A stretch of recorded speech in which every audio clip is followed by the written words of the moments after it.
Welcome to Behind the Badge. This podcast aims to improve the health and well-being of frontline workers.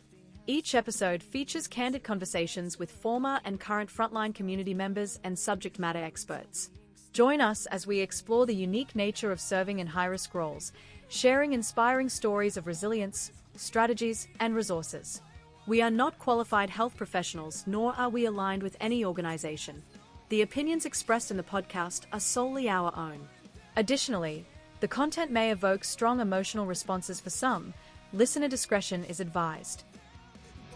I don't wanna promise that we have an answer, and I don't wanna promise that we know the way.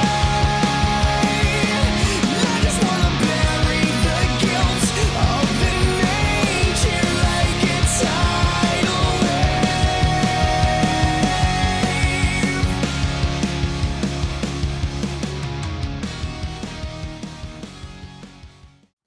G'day everybody, welcome back to another episode of Behind the Badge. Today, Jason and I are joined by an Australian Army veteran. He spent the majority of his time as a human intelligence officer, which saw him deploy to multiple theatres such as East Timor, Iraq and Afghanistan. He also held multiple postings and positions, spending time in places such as the Counter-IED Cell, Special Operations Command, the 1st Armoured Regiment, and a posting to the Pentagon in the US.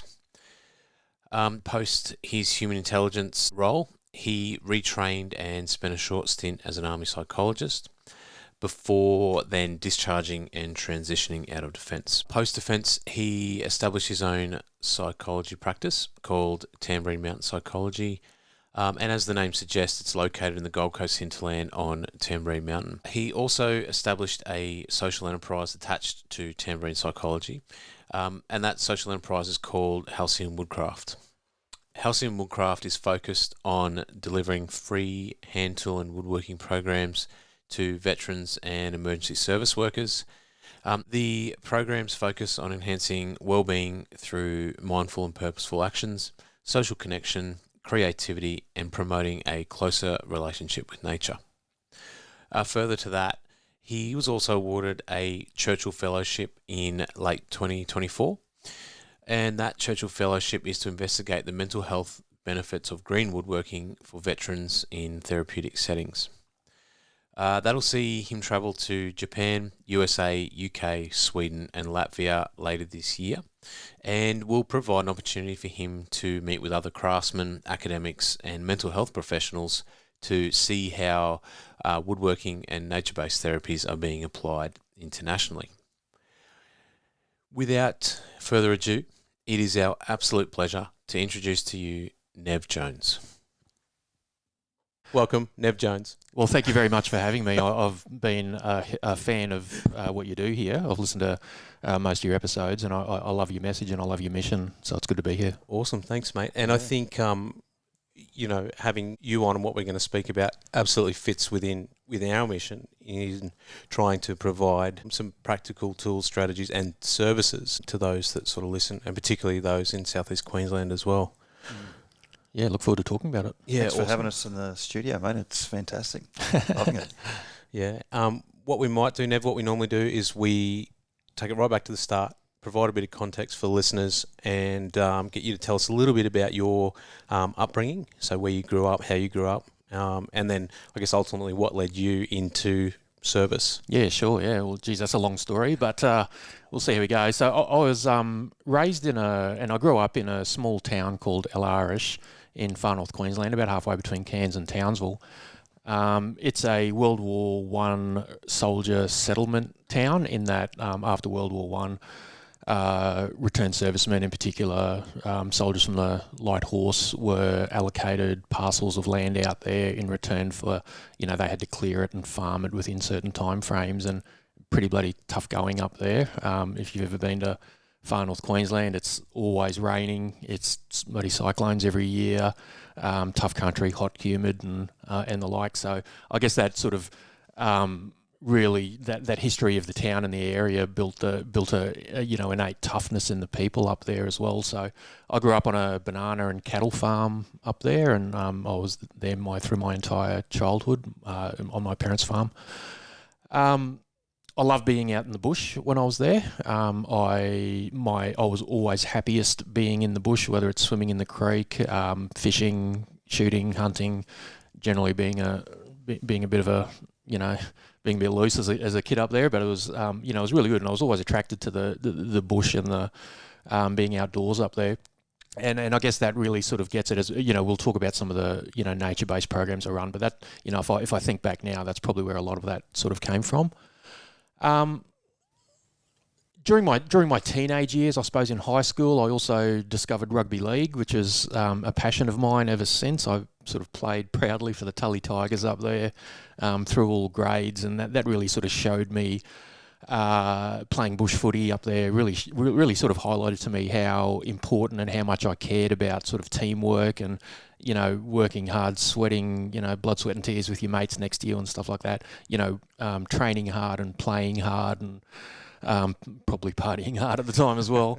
But that was again something which was really influential. One of those pivotal sort of periods in my life, which sort of influenced my later decisions to join the army, I think. So when I finished school up there, I went to Tully High School up there. When I finished, I applied to go to Duntroon, but I was actually knocked back at first. I was 17 at the time in grade 12. They said try again next year when you're 18 and you're a bit older and a bit more mature. Being a bit of a cocky sort of 17-year-old, of course I got the shits with that, and gave him a big sort of fuck you. But and then what I ended up doing when I finished school is I did an apprenticeship as a mechanic at the local Holden dealership, and I enrolled in uni and was studying an engineering degree at the time. That's how I sort of I guess started my adult life. I got towards the end of my apprenticeship. I actually got signed off on my apprenticeship a bit early because my employer sort of knew I was getting a bit antsy and wasn't particularly happy there. Because I felt like at that time I just wanted a bit more out of life. So I finished my apprenticeship a little bit early and ended up leaving that career and joining the army. And I guess a little interesting sort of story behind that, actually. Near the end of my apprenticeship, I was doing a TAFE module as part of my apprenticeship, and I was up in Cairns and I was staying in this dodgy motel and going to TAFE through the day. And I'm sitting there one evening and on the news, and this is 1999 when East Timor had just voted for independence and were separating from Indonesia, etc. And I'm just sort of sitting there, on the bed in this dodgy motel room as an apprentice mechanic, sort of watching the TV, and I'm watching these C-130s land in Dili Airport, and I'm watching these soldiers march off the planes with their packs and rifles and things like that. And having followed what was going on leading up to that, with the Timorese people and stuff, and I thought to myself at the time, I'm like, man, that is really meaningful work. That is exactly what I'm looking for right there. Like, what these guys are doing is just incredible. That is such a righteous thing to be doing. And it was really, you can trace through your life, and there's probably moments in time throughout your timeline that really sort of influence your life, and that was one for me, where in that moment I thought, yeah, it relit that fire, that desire to join the army again. So what I did then is I sold my car, sold all my stuff, and decided to spend the rest of that year travelling.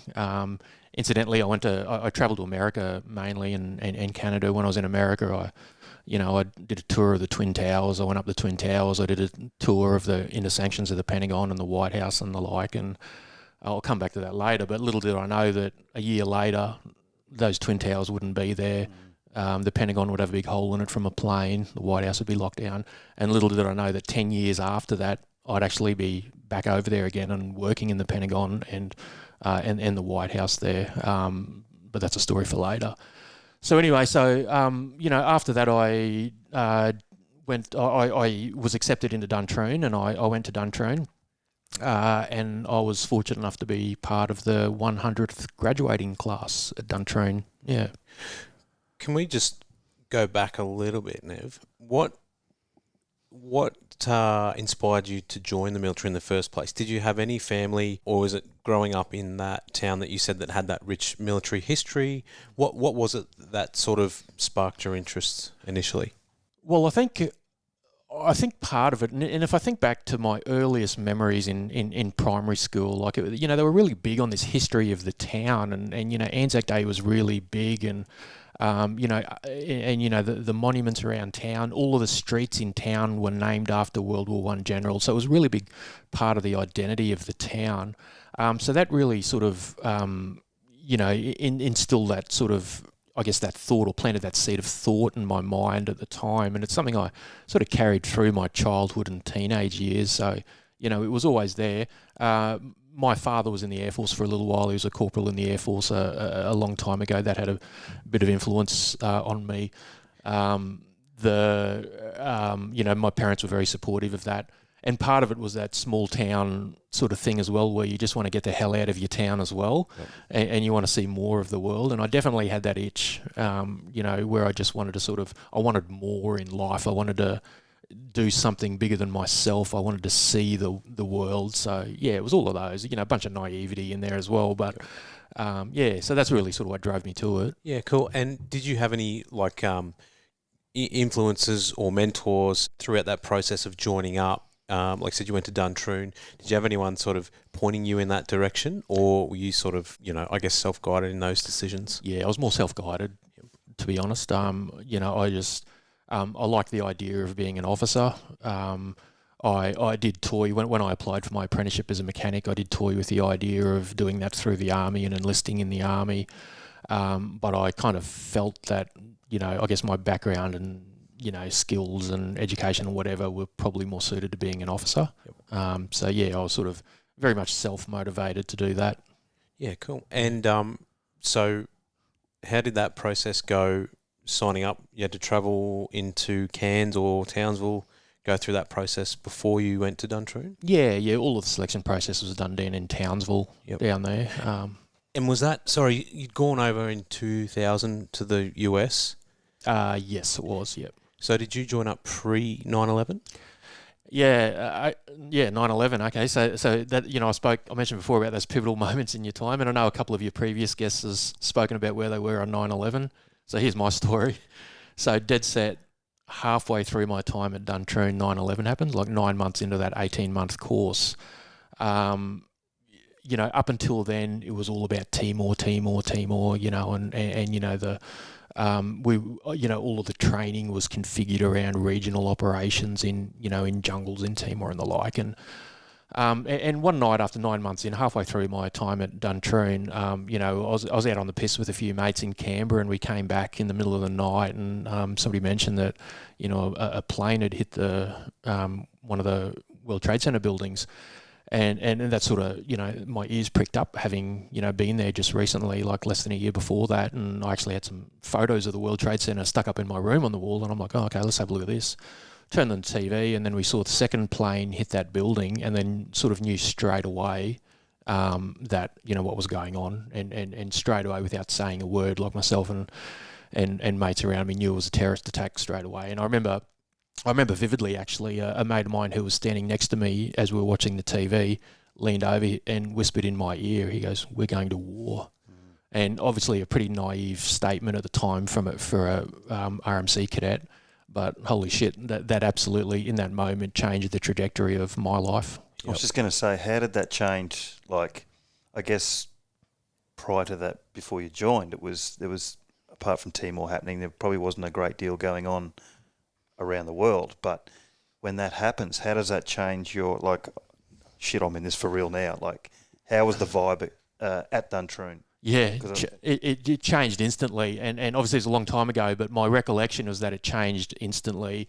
I'm not sure if you know the Duntroon sort of, I don't know, campus or whatever you call it, but it's different to other bases around the place in that it's an open base. It's like almost like a suburb, so anybody can just drive into the place and drive into the inner sanctum and have a look around. So, but in that moment after 9/11, nobody knew what was going on. Like what the Defence Force did, all of the Australian Navy went to sea, just to get somewhere safe. All of the bases, army bases, locked down. What we did at Duntroon is training stopped, like stopped straight away. And we shifted focus to security operations where, RMC cadets were setting up vehicle checkpoints, were searching vehicles, and the training we were doing was based around these real-time tasks where we sort of locked down Duntroon and were doing these sort of, very relevant training, but doing it in real time. So it was all a little weird, to be honest, and it took a while for things to sort of settle down and get back to normal. But it did kind of, in hindsight now, it kind of did feel like, shit got real then. Mm-hmm. Did that prolong your training at all? No, we still graduated in June the following year, so in 18 months, yeah. Yeah, and so my understanding of Duntroon is you go through that training and then you get core allocation at the end of that? Yeah. And where did you get allocated? Yeah, so I was allocated to Intelligence Corps on graduation. So there was 3 of us that were allocated to Intelligence Corps, so... straight into there. After graduating, when you graduate as an intelligence officer, you need to do 2 years in another corps, preferably an arms corps. They call it a regimental posting, just to get some sort of grounding and experience in bigger army and combat corps and the like. So I spent my first 2 years as a junior officer in 1st Armoured Regiment as a tankie. Which was a very sort of important time in my career where, I loved RMC and I didn't find anything particularly difficult. It was just good fun, loved being out bush and all that sort of stuff. But I feel like I didn't actually become an officer until halfway through that first posting when the penny dropped, if that kind of makes sense. So I was up in Darwin at 1st Armoured Regiment as a tankie, probably the shittest tankie that's ever come through the place as well, by the way. But being surrounded by the calibre of officers that were there had a real impact on me, and I think it really set me up to be, a good intelligence officer in the future. So it was an incredible, posting up there where it was really that sort of culture of work hard and play hard and, and building that sort of sense of resilience and toughness about you. Yeah. So for the non-defence listeners, what's involved in intelligence? Obviously, the name suggests what it involves, but in the defence concept, I guess, what's involved? Yeah, if I had to sum it up in one brief sentence, it would be understanding the enemy. So there's a few parts to it. There's an analytical dimension to it where it's about analysing and predicting what the adversary is going to do, the adversary and the environment as well. Because if we can understand those two things, we're able to come up with successful operational plans through understanding what the adversary is doing and how the environment is going to affect us. So there's that analytical piece to it, but there's also what we call an intelligence operations side of things as well, and that's the proactive collection of intelligence through various capabilities and platforms ranging from things that fly in the air, drones and aircraft, through to electronic warfare, communications interceptions, and that technology-based stuff. My background tended to be more in the human intelligence side, which is about proactively gaining intelligence from human sources, and that might mean running and managing human source networks, or what I spent probably a lot of my time in, and certainly operationally in Afghanistan, was the interrogation side of stuff as well. Yeah. So intelligence is a bit broad, but if I had to sort of sum it up, it's about understanding the adversary. Yep. Yeah. Okay. Good. So 2 years in Darwin with the tankies. Yeah. Yeah. Where to from there? Yeah. So after that, I went down to do my basic intelligence training. After that, actually down here, just down the road here at Canungra.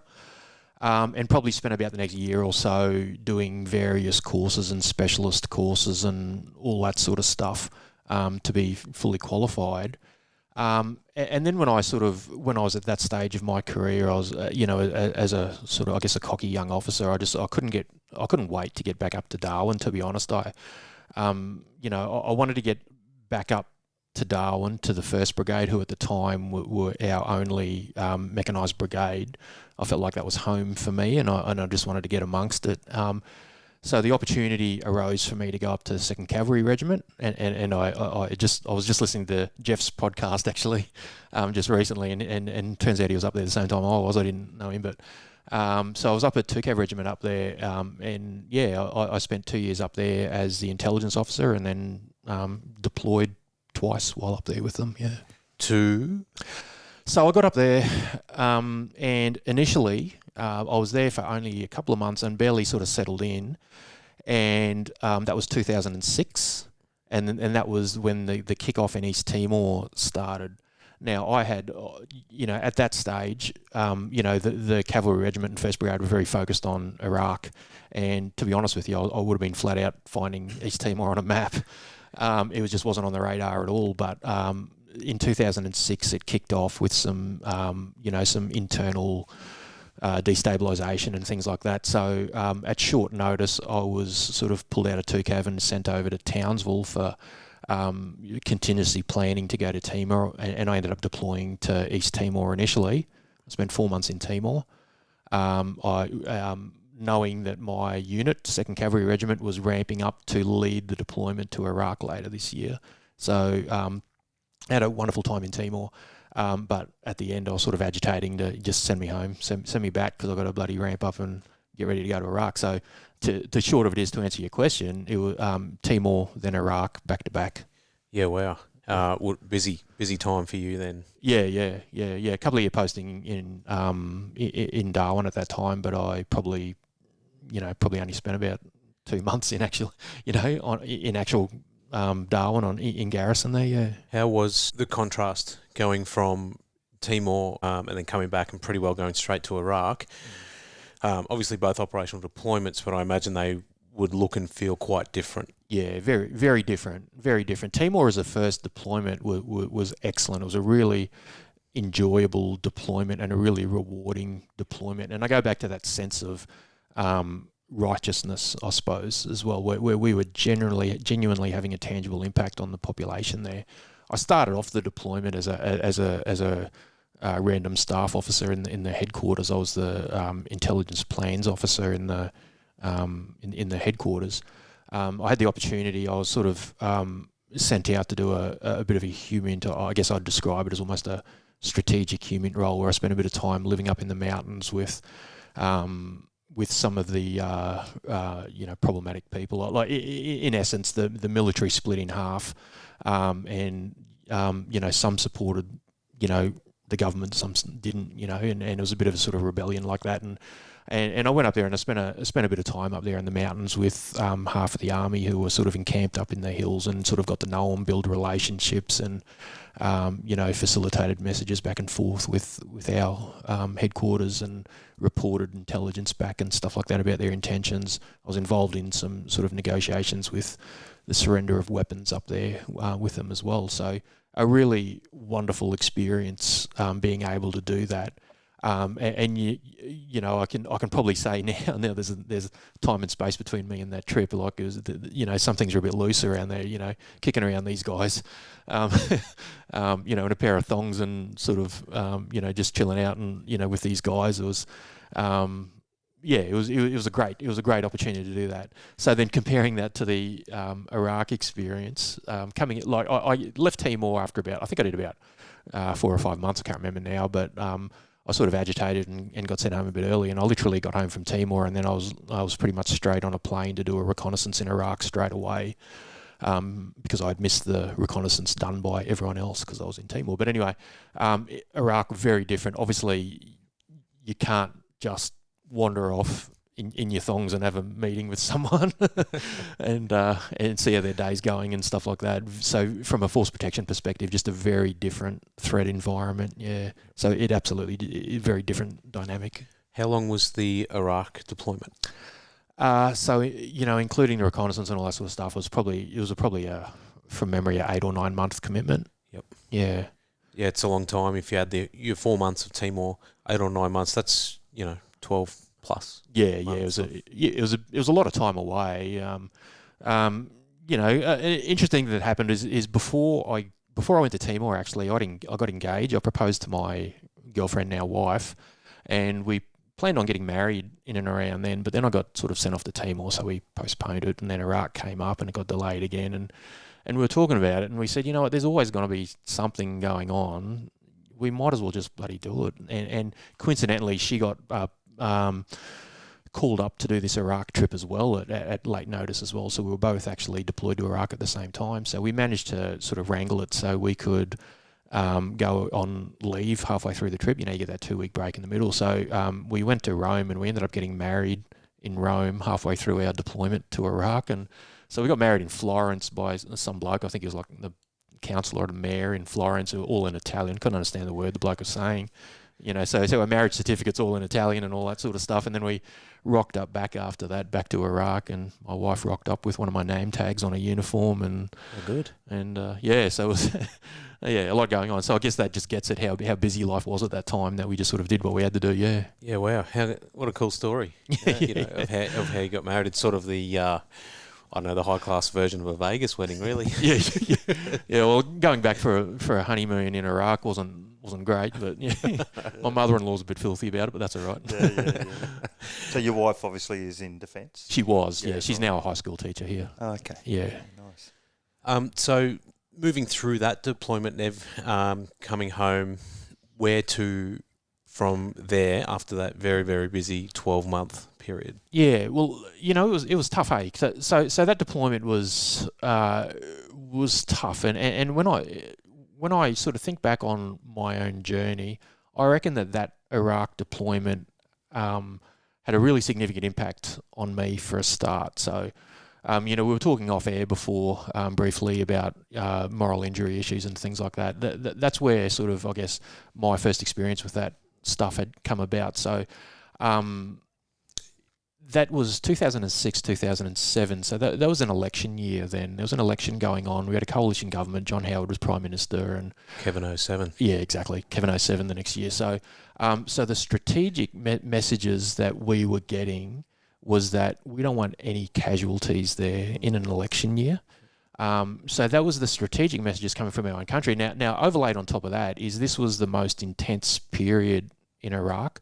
The sectarian violence up north was at its peak. It was as bad as it got. It was horrendous in the country at that time. During that time, there was a lot of casualties in our area of operations in southern Iraq down there.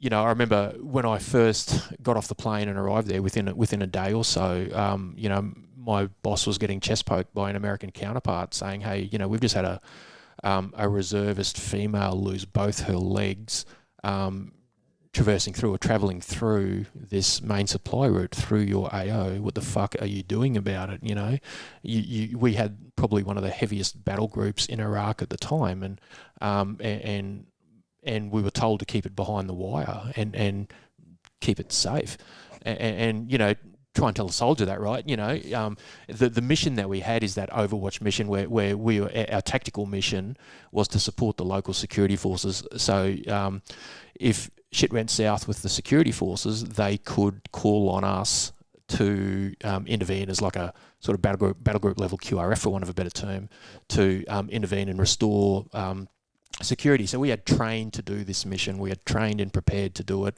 and we were trained and equipped and very well prepared to do it.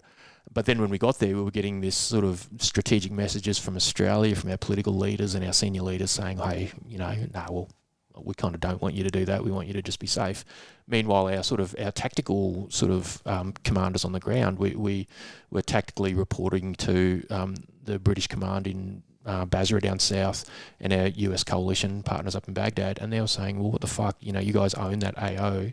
We're losing people on this main supply route and these were all reservist logistics types doing resupplies from Kuwait to Baghdad. And they're getting absolutely hammered with IEDs and things like that. And meanwhile, we're sitting there, doing nothing. So when it comes to that sort of, you know, moral injury, as one of the sort of, I guess, leaders of that group, it was really horrible, particularly as an intelligence guy, like, you know, tracking that and having an understanding of that was really horrible. And you know, it got to a point where we, as a sort of, I guess, small group of leaders within the organisation, sort of, you know, and this is another one of those vivid moments. I remember sort of sitting there in the headquarters in the middle of the night going, well, you know, what the fuck are we doing? You know, what is this all about? You know, do we do what we told, or do we do what we told, or do we do the right thing? Because it's become pretty apparent that they're two different things in this moment. So then, you know, ultimately what we started to do is do some patrols, do some security patrols, and do some sort of, you know, counter-IED patrols, deterrence work and things like that. And we started pushing out there. And, you know, funnily enough, the threat activity dropped right off straight away. It was making an immediate difference over there. And then once, you know, our sort of, you know, higher-up masters started seeing this and we were reporting this back, they're going, oh, yeah, good work, keep doing that. So it was one of those occasions where it was like, you know, you sort of, I guess you just act and beg for forgiveness later, I suppose. Yeah. It's still a very tricky spot in terms of, like, you know, like you said, the right thing morally versus, and obviously operating within that hierarchical organisation that's, you know, gives you very clear direction. Yeah. Makes it very difficult to operate, I imagine, and decision make appropriately in those conditions. Yeah, horrendous. I remember one moment in the middle of the night, we were set up in an assembly area outside the city of Nasiriyah. The governor and the head of police and all of that in Nasiriyah were saying, hey, you know, this is turning really bad. There's sort of all sorts of, you know, dramas and fighting going on in the police and military, Iraqi military, are getting hammered here. And they said, hey, come and help us. And we had pre-positioned forward, and we were literally sitting in an assembly area in the middle of the night. It was like 3 o'clock in the morning, and we're waiting for people back home to say, to give us the green light to go in and do it. And it's like having an angry dog on the end of a chain, right? Like everyone was just going, fuck, you know, we've got to do this, we've got to go. And then, and funnily enough, we were told, no, stand down, don't do it. So then we had to sort of, you know, pull back. So, and, you know, that sort of, and that wasn't the only time that happened. That happened sort of multiple times. And getting that sort of messaging sort of takes a toll. You know, we started having sort of disciplinary issues within the organisation, you know, people playing up and all sorts of issues going on. So, so part of the reason that we sort of started proactively sort of, I'll stop short of saying defying, but we started acting more in good conscience was to, you know, just get things back on track. So yeah, it was really horrible. I remember another incident where, you know, we were called to provide support, and again, we were told to stand down and don't do it.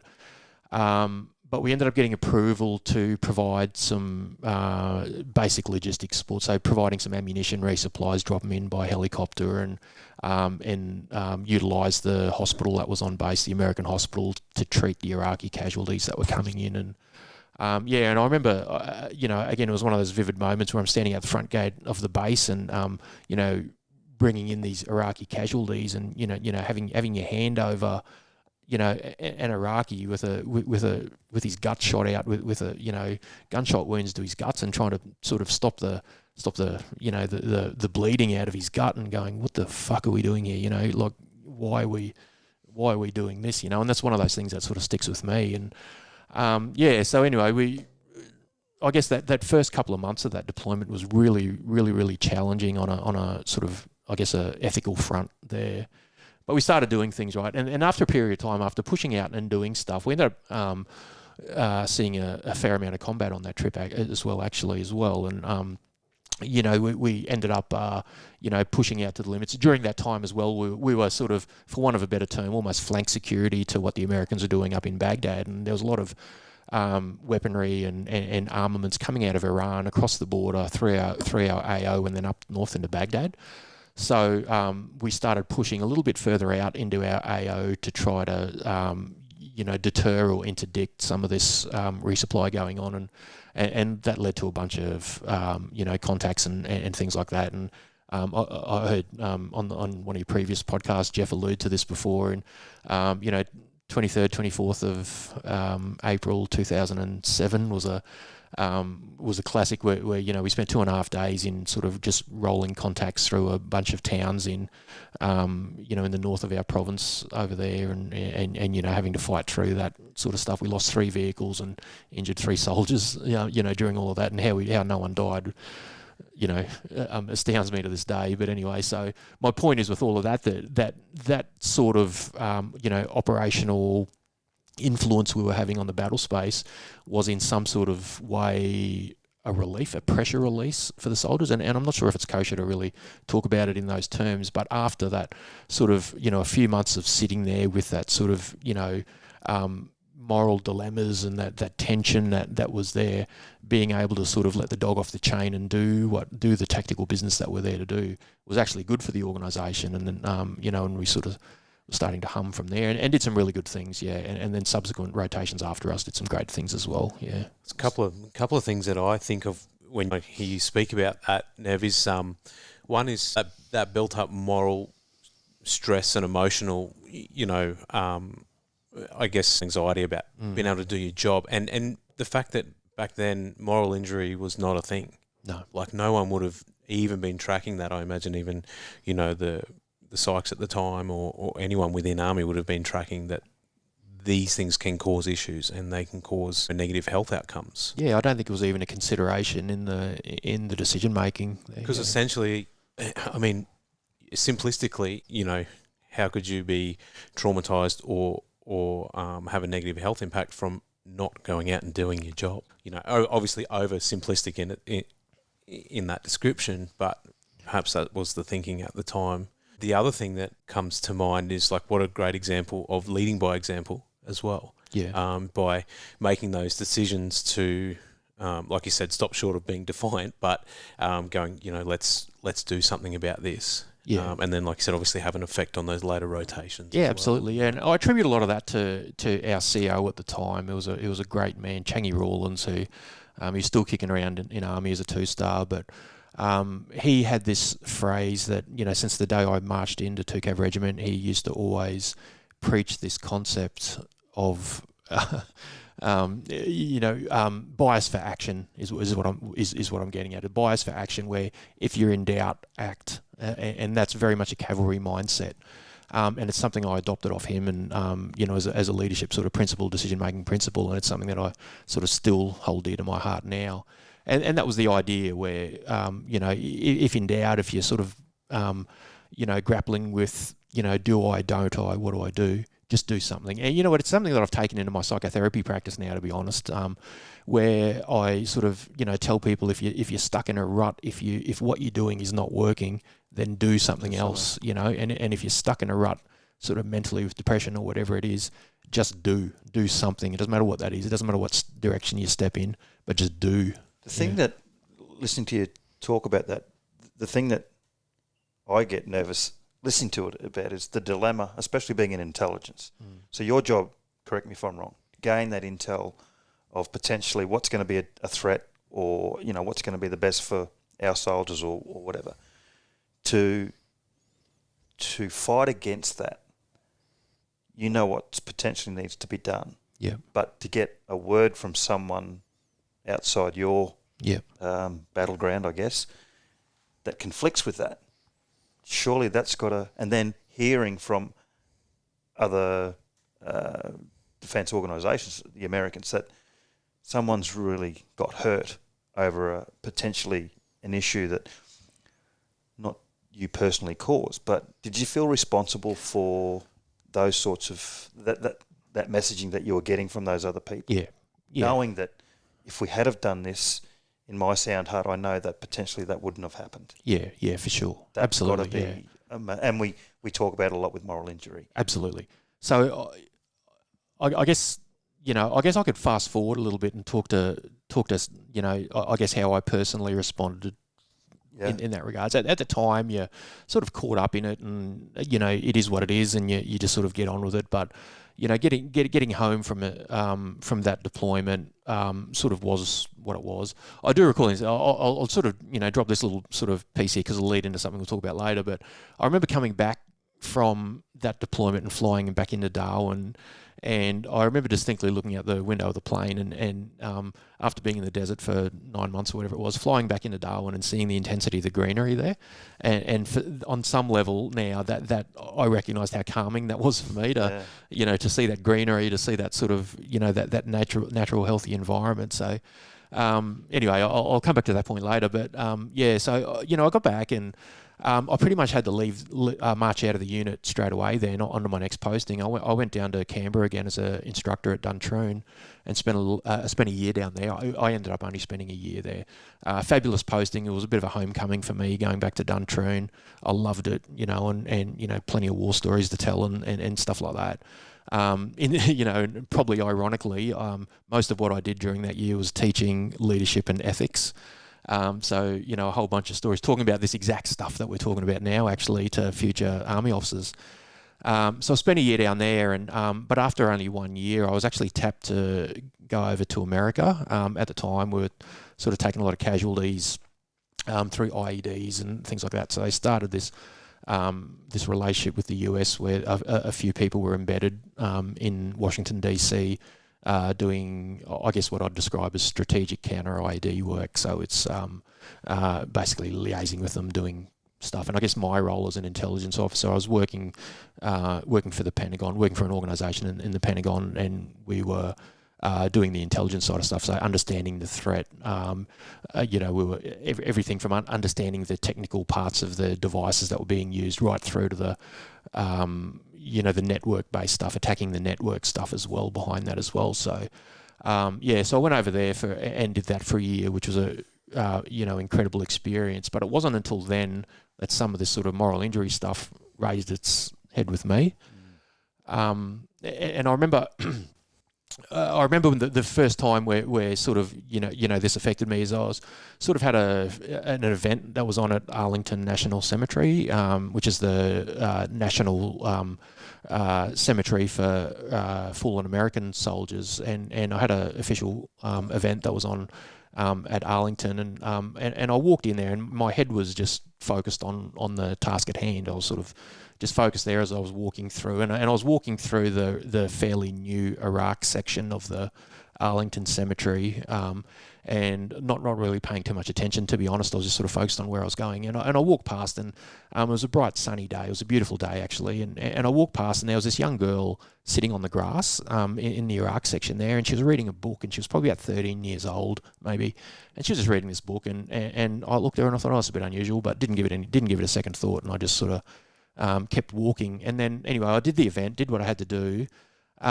And then after that, I was walking out again, and I walked past her again through the Iraq section again, and then the penny dropped, and I realised that she was sitting at the grave of her father, and that bloody hit me like a ton of bricks in that moment right there, where I thought, holy shit, and all of that other stuff from previously just bloody all caught up with me. An analogy I use with some of my clients when I talk about some of this stuff, it's like when you're cruising down the M1 and you're doing 100 kilometres an hour and you've got a bunch of suitcase on the back seat of the car, you're fine, right? No dramas at all. But as soon as you hit those brakes, all of those bloody bags are cracking you in the back of the head. And in that moment, I felt like that happened to me, and just the penny dropped, and I'm like, man, this young girl is sitting there reading a book next to her father, and just all of those thoughts start catching up, and then I'm thinking, well, how many other kids are there that don't have a father or a mother as a consequence of what we did not do? If that makes sense. Yep. Listening to your story, I was like, it appears to me that you didn't really get time to catch your breath. You were there, you were back here, going to this ceremony that you saw, and all of a sudden capture this young girl, where it all of a sudden comes flooding back. In the psychological world, how full was your bucket before you got over to Washington or wherever you went? With the benefit of hindsight, it was probably pretty full. But also, when you're a young fella, you're a bit naive to that as well, and you just keep pushing, you just keep rolling, you keep busy, and it absolutely was busy. It was just that time. There was a lot going on operationally. There was a lot going on in the army. There was just a lot going on, and very much a mission focus in life, right? So. So also on a personal front, then I had a young baby then as well. We had our first child then, so there was that sort of side of things going on in the background. So there wasn't a lot of sort of reflection going on, I suppose, with myself, because there was so many of these sort of external things consuming my sort of headspace. So in that moment, that was the first time where I'm like, holy shit, And we could sense that in the room today now, listening to that part. That was quite obviously still touching moment. Yeah. I don't often talk about this stuff, and I'm sort of I'm probably getting a bit off track when I say this, but when it comes to my own journey, I'm not one of those people that hang my identity on this stuff. I'm not one of those people that sort of. This is the first podcast I've ever done, the first time I've really sort of spoken about this stuff, because for me, I don't want my identity to be around this stuff, right? My identity is around being being the best husband I can, being the best father I can, being the best psychologist I can for the people that I work with. So I'm not one of those people that sort of, hangs on to that identity. No. It's more about sort of who I am rather than what I did, if that makes sense. Yeah. Yeah, but I think the importance that I feel is that by sharing that, I mean, that connects the dots for me listening. And you want to be the better father, you want to be the best husband you can.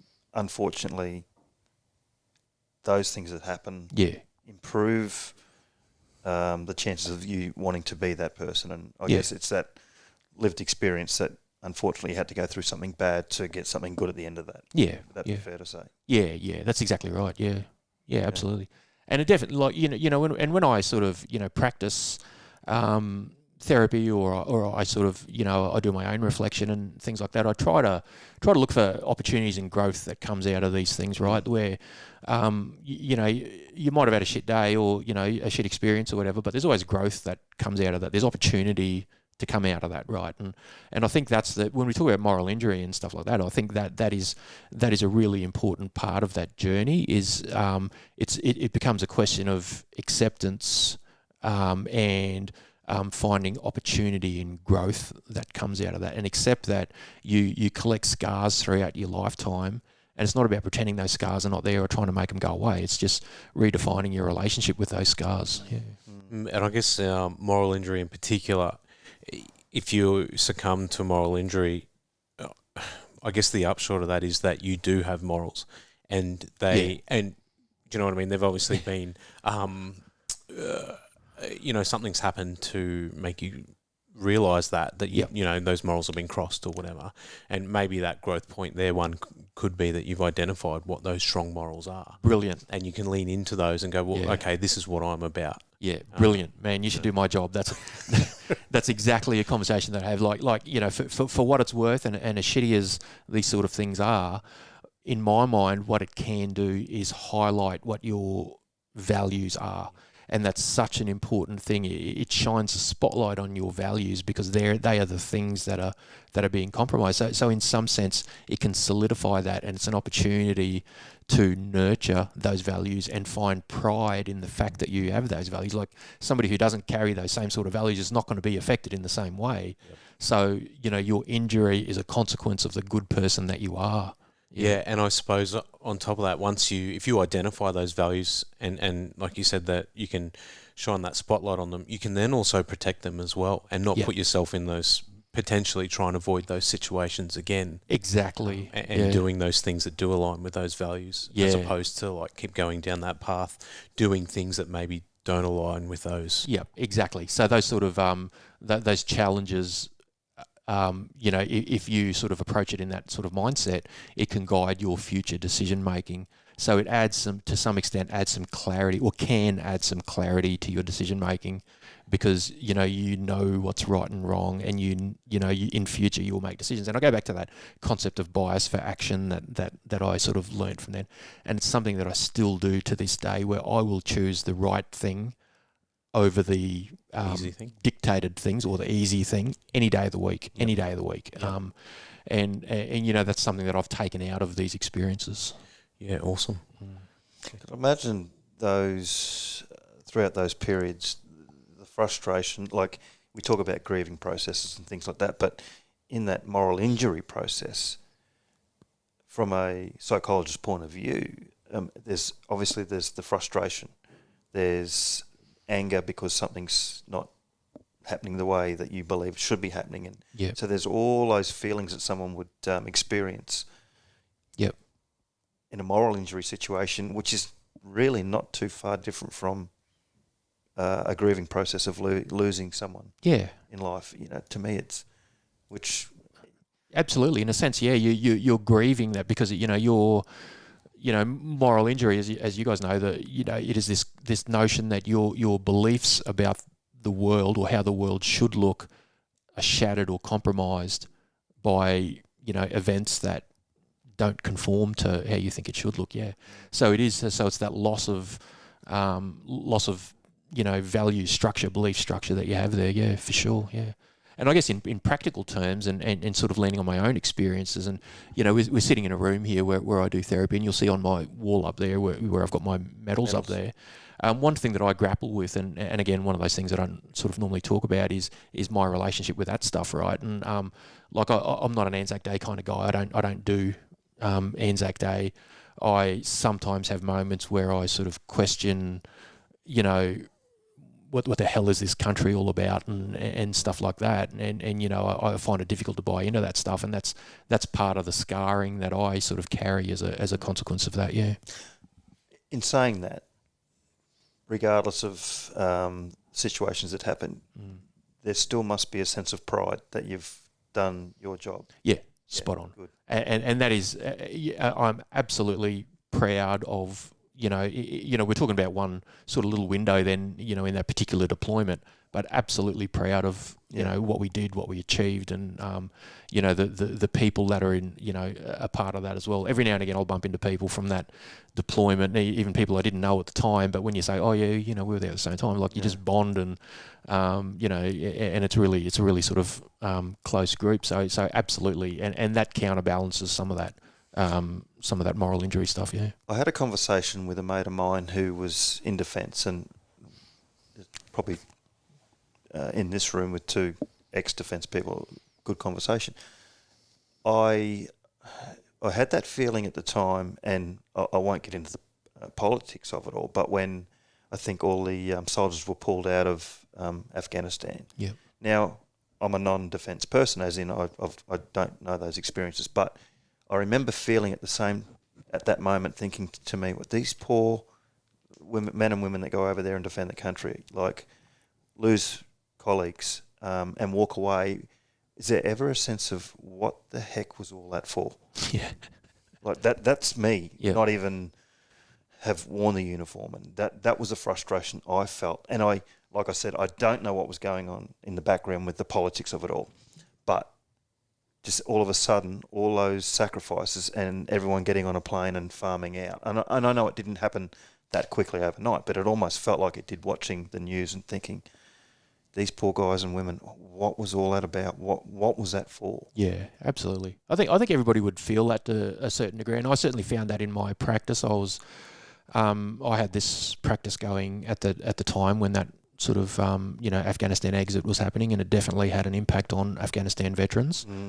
I guess from my own sort of personal perspective, I guess I was fortunate as an intelligence officer. You kind of you've got one eye on the sort of tactical stuff that's going on the ground, but you also have one eye on the strategic decision making stuff going on.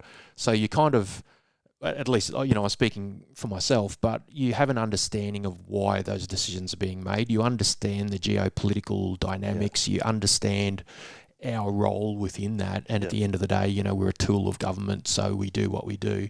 And so I think I'm fortunate in that regard as an intelligence officer that I've got that broader sort of understanding of why that. So I personally can accept it, but at the same time I fully understand. A soldier that's a infantryman or a cavalryman or whatever who has lost mates on the ground there, I get it. I get it that they would go, what the fuck was all that about? Yeah. And, on the flip side, there's the wives and the husbands at home going, oh, thank goodness all that's over. Exactly. I get my husband or wife back, Yeah. So there's that side of it too, but it's just that, it all ties in with that whole moral injury thing.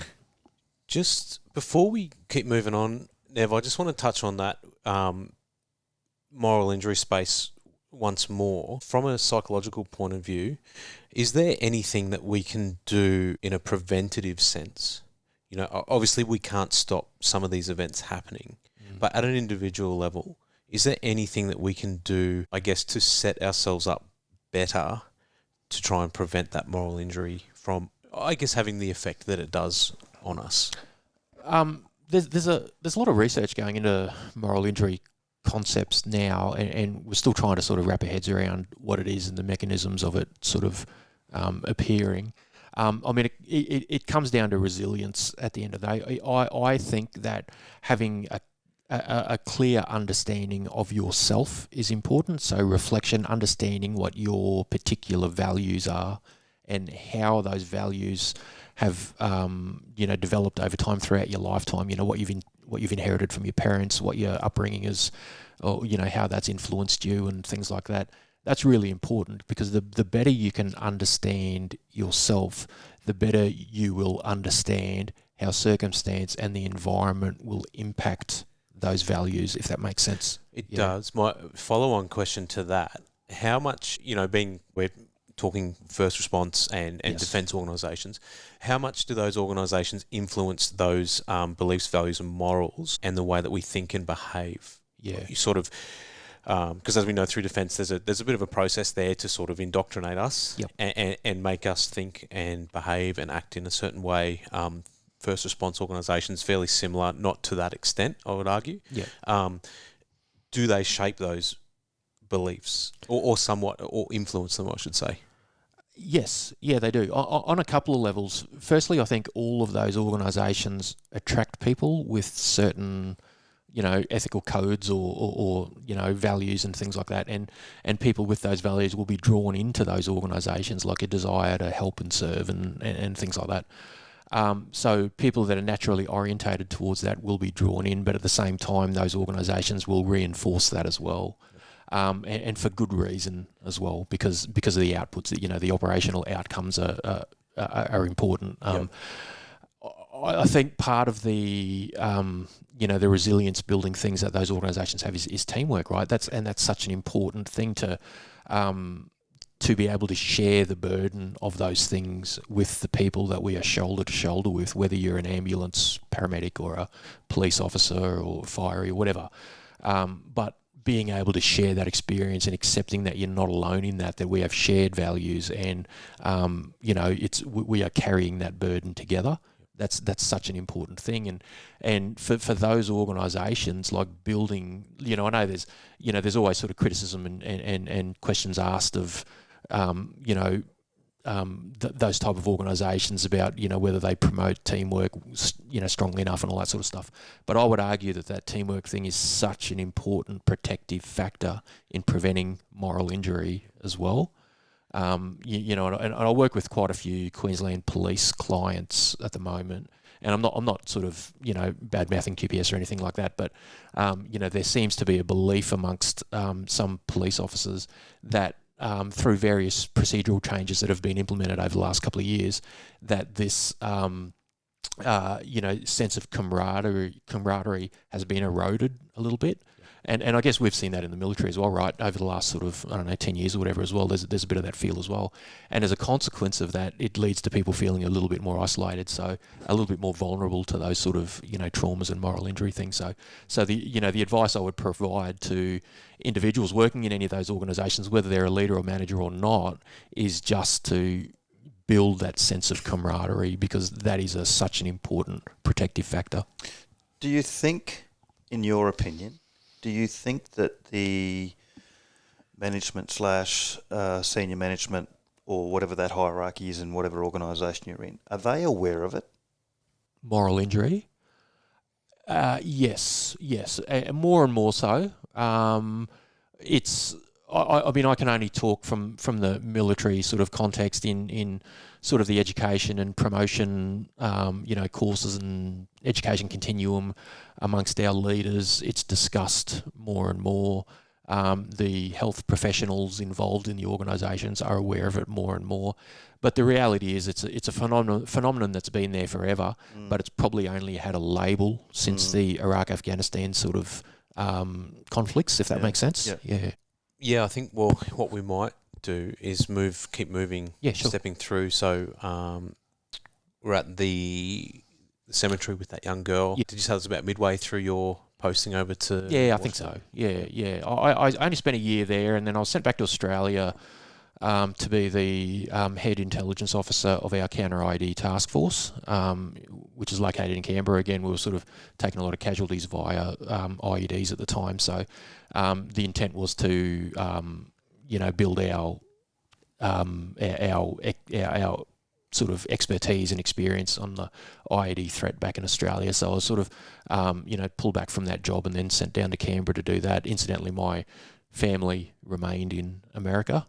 My wife was working at one of the intelligence agencies in America, so she stayed there for a year with our 1-year-old baby while I was sent back to Australia by ourselves, which was a little unhelpful, but anyway, it was what it was, service needs and all that stuff.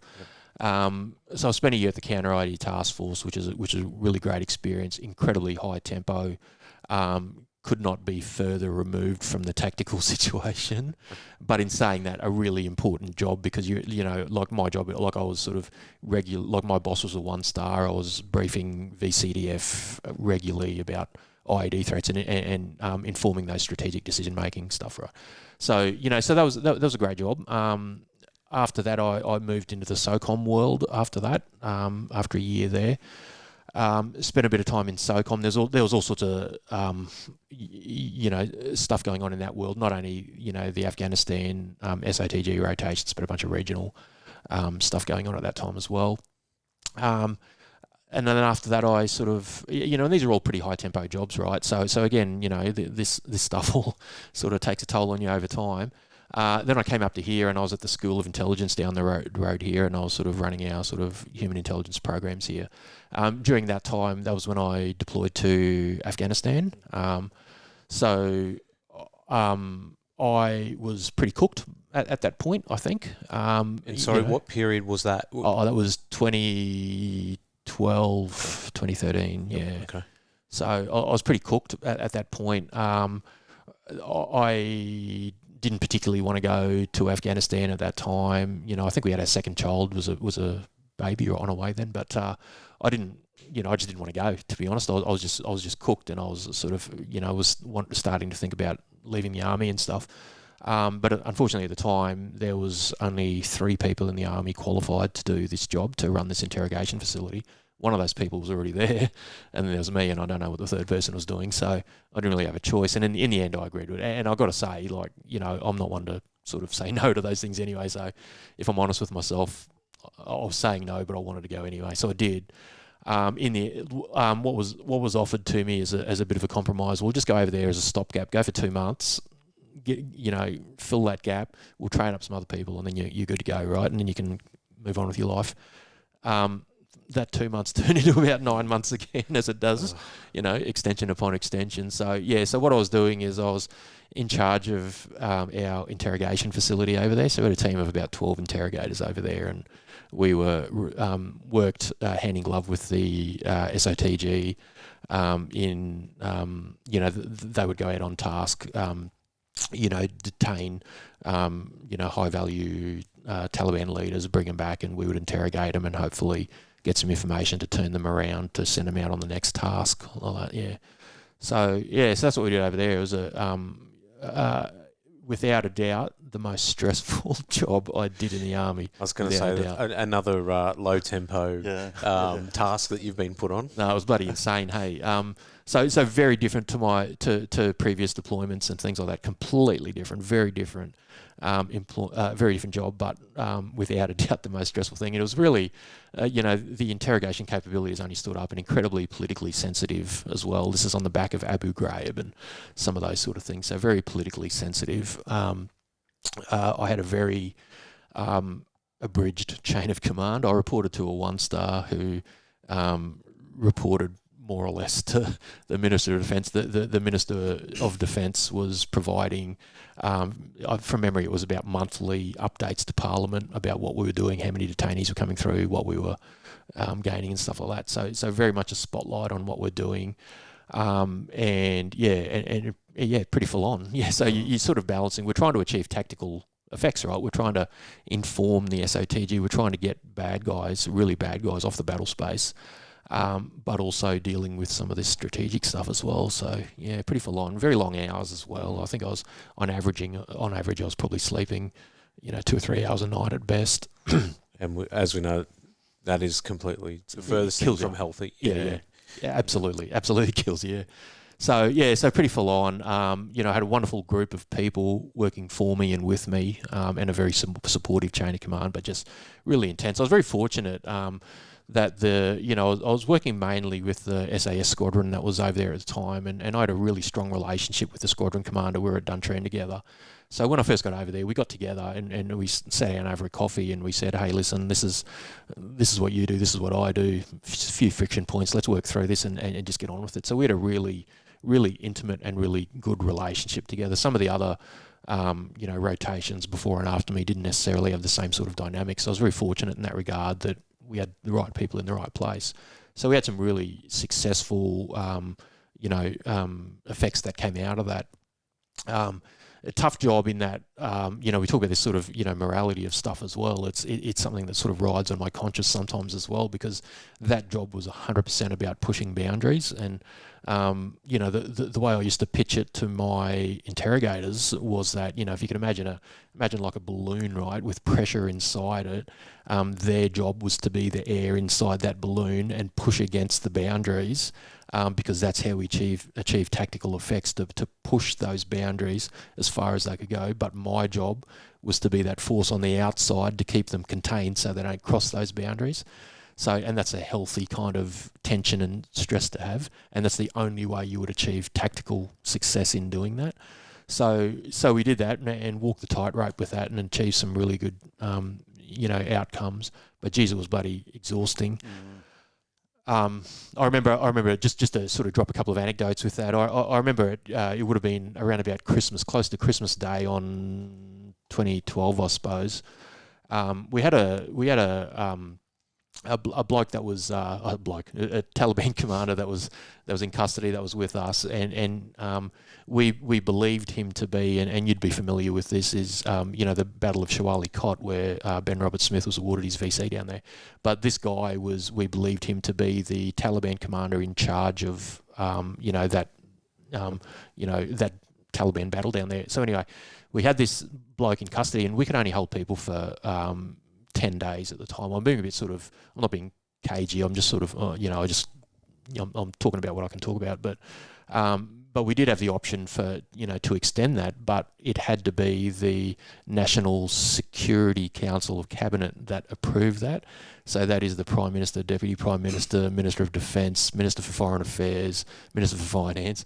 This crew had to, and apparently they had to sit in a room. They couldn't do it remotely either. So it was around about Christmas, right? And we thought we had this guy, and he was as hard as a rock, this bloke. We weren't getting anything out of him at all.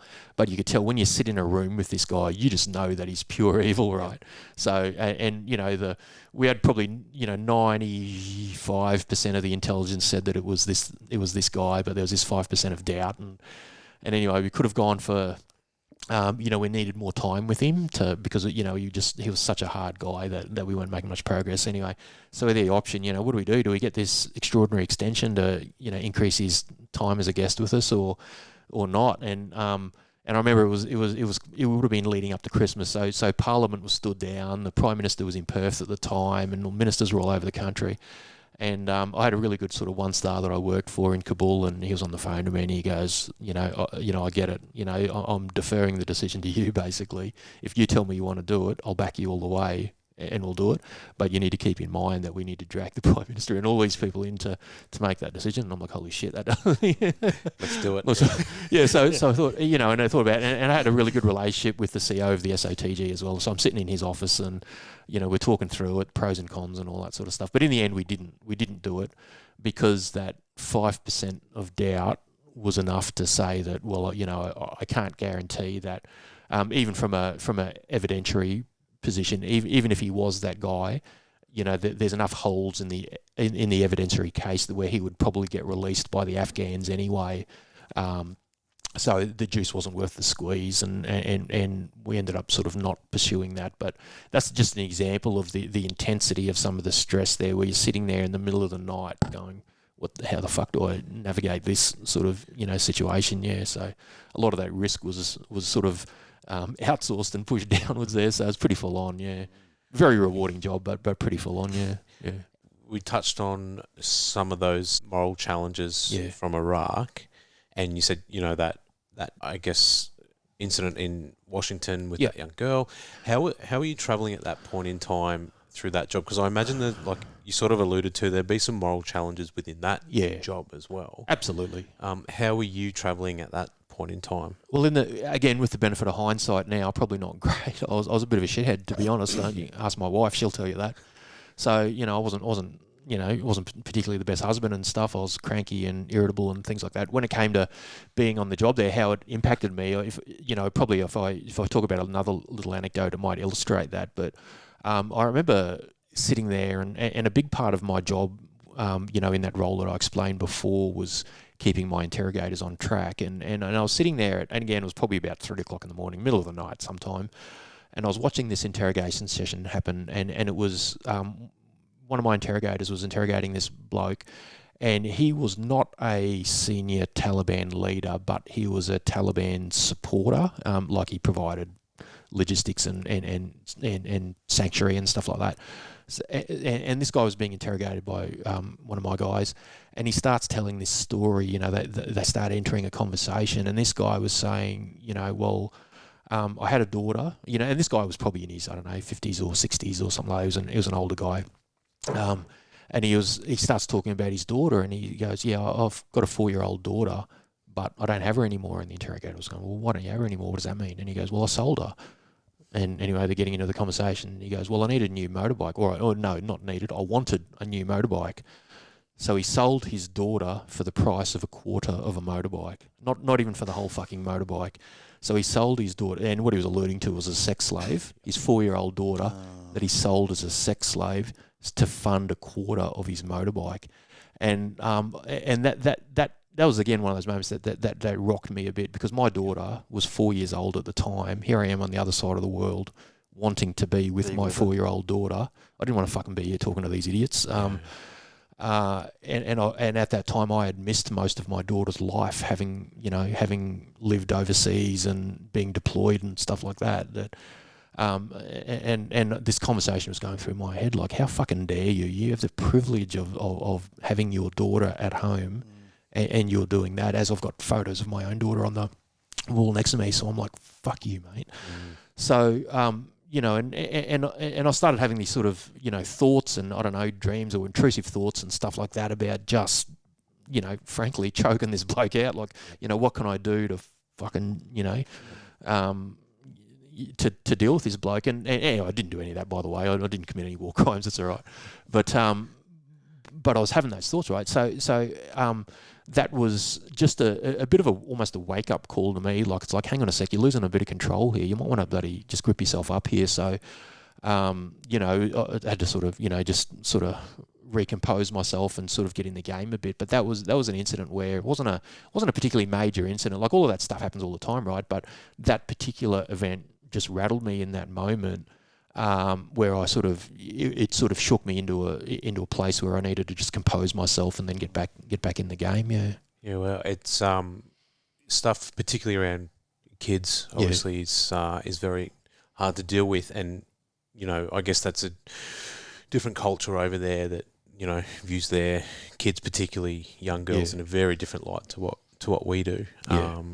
Very, very challenging things to witness. And again, that there's that moral confliction of that doesn't align with us and the way that we view the world. Yep. That's how they view the world and how they live. But in those circumstances, and there would have been plenty of them over the however long we were in Afghanistan, that people couldn't do anything about it. Yep.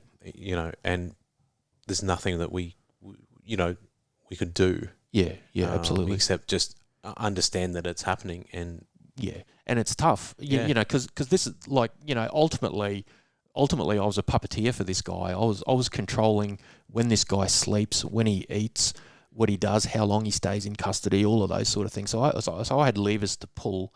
I probably won't get into that too much, but there was levers to pull there, and some of the decision making around how I handled that guy after that, I don't know if it was right or not, and that's the thing, I don't know.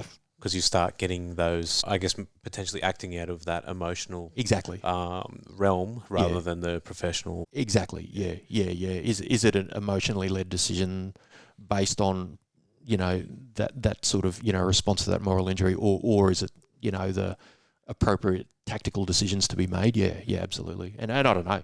To this day, who knows? Yeah. It's it's a hard spot to be in. Very difficult spot to be in. So, like you mentioned, you sort of were tracking that. Oh, hold on a minute. Check myself. Things not going right. Did you sort of just ride the rest of that deployment out? Yeah. And then try and just get home? Yeah, I did. Around about that time as well, I had sort of colleagues and friends going, man, you got PTSD. You want to get that, half jokingly, you know what it's like. Yep. People like, man, you're bloody cooked. You got PTSD. And I'm like, yeah, no, it's fine. So, yeah, I went through that and I was pretty cooked. And I, like I said, I was supposed to be over there for a short time. I was extended. I had my rock all cancelled because some urgent stuff popped up that needed my attention. So I stayed on there. And then I got to about sort of, only less than a month before coming home again. And my boss, the 1-star, he goes, man, you are cooked. I'm kicking you out. You're going. So he sent me home, and I only had a couple of weeks to go. But he goes, no, you're done. And if you don't want to go home, at least go to bloody AMAB or something for a couple of weeks to have some time out. Something. Okay. So anyway, I ended up coming home. But in that, it's like in that transition through AMAB and stuff like that. I remember going through there and spending that bloody day or two, whatever it is, while you're waiting for a flight to get out of there. And it was, I was in that space where where you're just flooded with cortisol and you're so agitated and haven't slept for ages and you can't deal with people and stuff like that. And I remember this moment as well. This is a interesting moment on reflection that I was in that mess there where you sort of get your meals and stuff. You line up and go through or whatever. So I'm lined up there and I've grabbed one of those bloody serving spoon things to just to grab whatever it was, and I dropped it. I don't know why I dropped it. I was just shaking a bit or whatever, and I've dropped it, and I've picked it up at this off the ground just to sort of put it back. And there was this. I think she was a RAF sergeant cook lady behind the thing, whatever, and she absolutely unloads both barrels on me, going, "What are you fucking doing?" And just having a crack at me for dropping this bloody spoon. And in that moment, I'm like, "Oh fuck, this is." It was like almost the world froze for a minute. And I'm like, right, well, how am I going to react here? and that was probably the one moment throughout all of that time where I felt like I was, I potentially could have just lost my shit. And in that moment, I had to walk away. I just sort of I left the plate and whatever there, and I had to just leave. And I didn't even eat. I just had to walk away because otherwise I was worried about what I'd do, like how I'd respond in that moment. And that was a sign that I was done, and I did need to get home, and because things were not going to be good. Yeah. So anyway, so I went home for a couple of weeks and came back and finished it off. Yeah. Just acknowledging and knowing that must have been a difficult spot to be in as well. Yeah. Being that at the time in defence, not culturally appropriate to. I mean, you alluded to it before. People saying, "Oh, you're cooked," or whatever. Yeah. Not culturally appropriate to put your hand up and say you're struggling. No. Not culturally appropriate to go and seek help. As much as we can. People say that it was, but we all know that put your hand up. Generally, you'd be restricted. You might find yourself on the way out. So, how did you sort of tackle that? Yeah.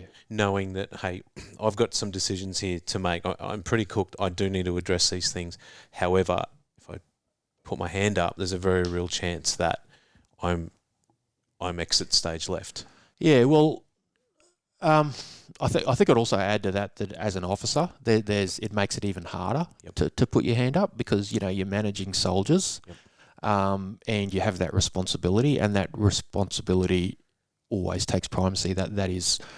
That is essential. So, and even in that time when I was at AMAB, right, like next door to where the bloody mess thing was, the psychologists were there. They were permanently there, and it did cross my mind. Do I need to walk in there and have a chat to them? But I said, no, I'm not doing that. I'm not.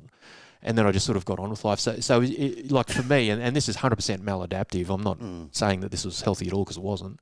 But it was just about suppressing that stuff, and it's just about finding that last 5%, just pushing a little bit further, and just getting on with it, and that's what it was, and I did. I just got on with it, and got through that deployment and went home again. Yeah. So interesting when you said because you were the officer, and obviously soldiers under you, and Yeah. so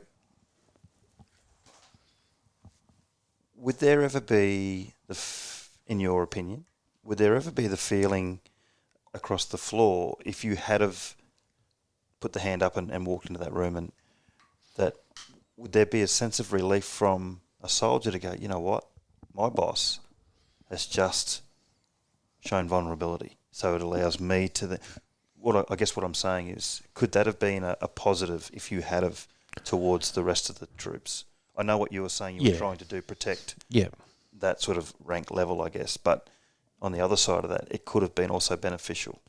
Yes. For them to go, if it's good for him, it's good for me. Yeah, Does that make any sense? Yes and no, I'd say. In a garrison context, when you're at home, for sure, definitely, you know, and I'm not. And again, this is world according to me. I'm speaking as a former army officer, not as a psychologist, but in the garrison context, sure, where there's no dog in the fight, you know, and absolutely you're setting an example, you're showing that it's all about building resilience, it's preventative health and all of that sort of stuff. So absolutely. But when you're in that environment, I guess you run the risk of saying, oh man, you know, the boss is cooked, this is a shit show, you know. So potentially have the opposite effect. Yeah. So I think it just depends on the context. And I am a firm believer that sometimes you just need to bite down on the mouth guard and take the hit up. Yeah. I'm a firm believer in that sometimes as well. Yeah. Good. So it depends on the context is what I'm trying to say. Definitely. Yeah. So home from that deployment, at what point does this psychology come into play? Yeah, right about then actually. So it was around about then. So I got back from that deployment and I was supposed to go to staff college actually to be, you know, on the trajectory of promotion, but I knocked back staff college and I said I couldn't bring myself to do it. You know, I'm not interested at all. So I knocked it back and got those funny looks like, man, everybody fights over stuff because I'm like, I'm just done, you know. Well, as a sort of interrogator, you're kind of a bit of an armchair psychologist anyway. It's about understanding people, it's about motivating people and all that sort of stuff. And you do a lot of research and training not psychology training, but research into psychological principles and stuff like that. And I guess I walked away from that deployment going, firstly, I'm interested in this stuff. I'm interested in what motivates people and groups and stuff. Secondly, this is a really useful management skill set for an officer to have, to understand people and what motivates them and stuff. And thirdly, I thought, well, you know, I'd rather use this stuff for good rather than evil, because I had this sort of love-hate relationship with what I was doing in that business. Again, that moral dilemma stuff. So I thought, you know, I might as well study this stuff properly and you know, potentially use it for good and not evil. But I had no intention of being a psychologist, by the way, at that point. It wasn't on the radar at all. I was just sort of plodding along, being an officer in the army. So, but that's when it started. That's when I studied it, and I really enjoyed studying. To be honest, I absolutely, you know, loved it, and I sort of threw myself into it. It was an opportunity to, you know, to nurture a life outside of the army as well. So, did you at that point in time consider discharging? As well. That was the plan. Yeah. So that was the plan. I was studying now. I was just hanging around for maybe another posting or so until I finished studying and then figuring out. But the point is, I didn't know what I wanted to do after that, and so I asked Army, as you do. I said, hey, can you just give me a nothing job? Give me a low tempo nothing job so I can just gather my thoughts and figure out what I do. And then the Army did what they do. And they threw me in a role where it was, you know, we were changing the role of domestic security in Australia. There was a, within Army structure, domestic security stuff was changing, and there was also a significant threat. There was some like terrorist threats against defence infrastructure in Australia and stuff. So anyway, they put me in this job to manage this bloody transition, and that involved, you know, the carrot was, you can work from home. The reality was, it wasn't working from home at all. It was travelling around every base in Australia and being all over the place. Most of the time I was in Canberra, so it was pretty full on. So yeah, I was in that trap. I was sort of in that place. I was on that hamster wheel, right, where my head wasn't in a good place, but I was just sort of almost living day to day, just doing. I wasn't really thinking strategically or with clarity. I was just sort of getting through the days. And that was where again, with benefit of hindsight, I should have recognised that for me that was the moment where I should have discharged in and around that, but I didn't. I hung on.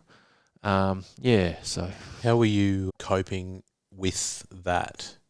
What were the signs and signs, symptoms, or things that stood out to you to go, oh, I'm on that hamster wheel? Was there any one moment that you went, oh, this is not good?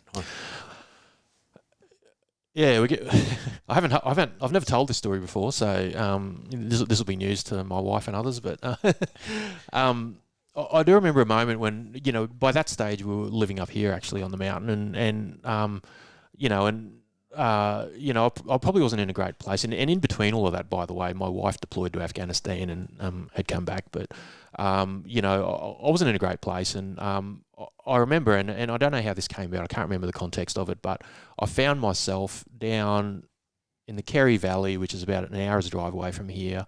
I can't remember what I was doing down there. But I found myself, I was driving in the car, I was just driving just to get away from something. I don't even know what, I was just trying to escape life. And I'm driving down there, and then I find myself sort of, just pulling up next to a cow paddock, and I'm sort of standing at a barbed wire fence, just staring into this cow paddock. And there's nothing particularly going on in my head. I'm just standing there staring, and I'm like, and I don't even know how long I was there, to be honest. I'm just staring there, like, what the fuck? And after whatever it was, a couple of minutes, I sort of collected myself, and I go, what the fuck am I doing? What is this? What did I jump in the car for? What am I doing right here?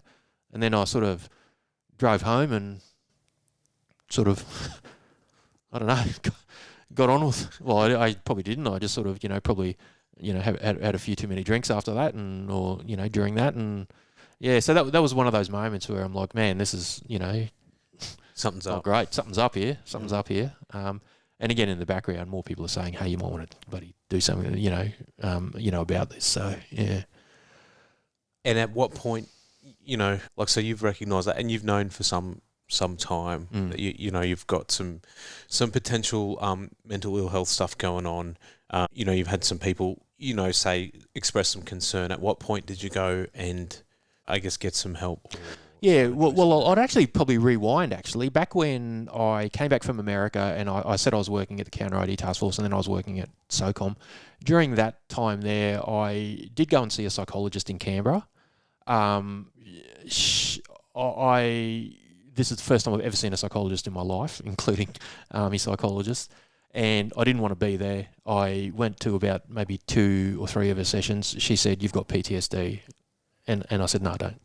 And then at about that point, after about 2 or 3 sessions, I walked away and I didn't go back again, because my mindset at that time was mission focused. We've got shit to do, and I was working in SOCOM at that time, and I said, "No, I don't. I'm fine. Yep, I'll be right. And I'll be right. I've got a job to do." And it was sort of back to the job, and back into it again. So that was the first time that I tapped in for help there, I suppose. And then,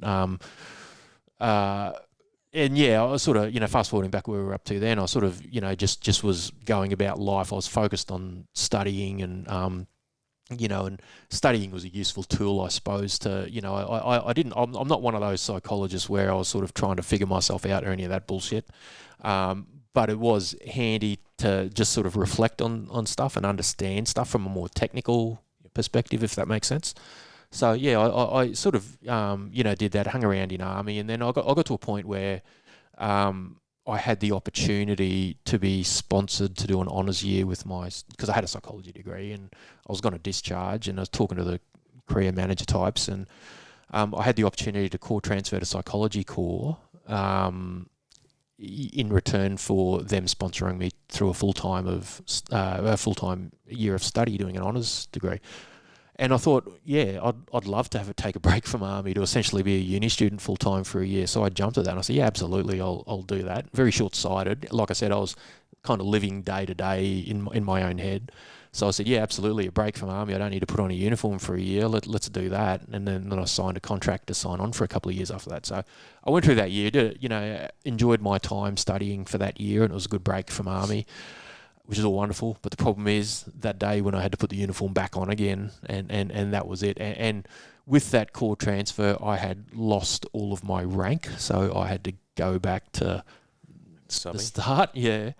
And I thought I'd be okay with it. I thought, I'd sort of have the, respect and the, all that and authority to an extent based on my experience or whatever. Turns out that was not the case at all. I was working in an environment with,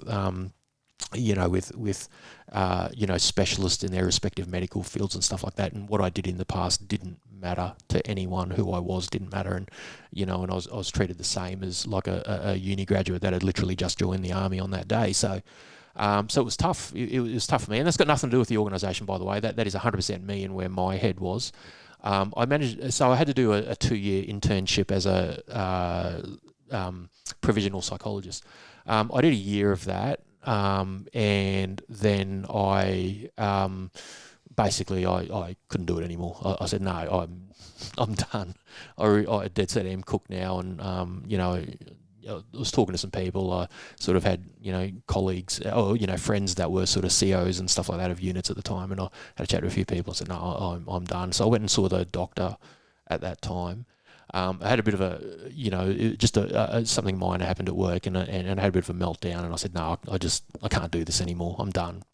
So I went and saw a doctor at the on base at Enoggera there, and he was a really wonderful doctor who was so good, and he was very honest with me, which is what I needed. He was very frank, and he didn't take any of my shit either, and and he looked after me and he goes, no, you're done. We're getting you out of here. And that started that process. And then I was diagnosed with PTSD as a consequence of, I missed the whole deployment in this, by the way, but anyway, we can come back to that. But I was medically discharged then, and I was sort of, I left. I had some time off. I had some time out just to sort of work on myself, get back on my feet and stuff like that.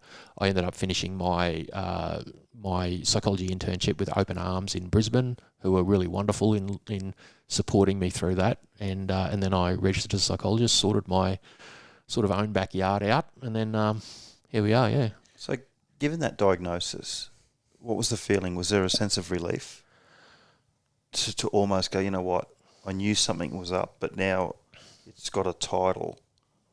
Not necessarily. No, I don't think so, because I knew. If I'm honest with myself, I knew. I just didn't want to hear it. You know, I didn't want to hear it. I had a job to do.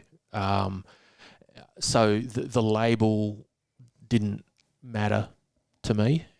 The functionality mattered to me. Yeah, right. But I didn't care about the label. You know. Yeah. So, because I knew, if I'm honest with myself, I knew. I had enough people telling me up until then. But I just got to a point where I just couldn't push through any further. Yeah. Do you think that, you said you transferred over and you had this expectation of, to be treated a certain way due to your status that you held in your previous job role? And I can just think maybe that's akin to, like, we talk often about, transitioning out and having that identity fusion and things like that. Do you think there was a little bit of that in there when you changed role? Yeah. And do you think that contributed to your downward sort of... Absolutely.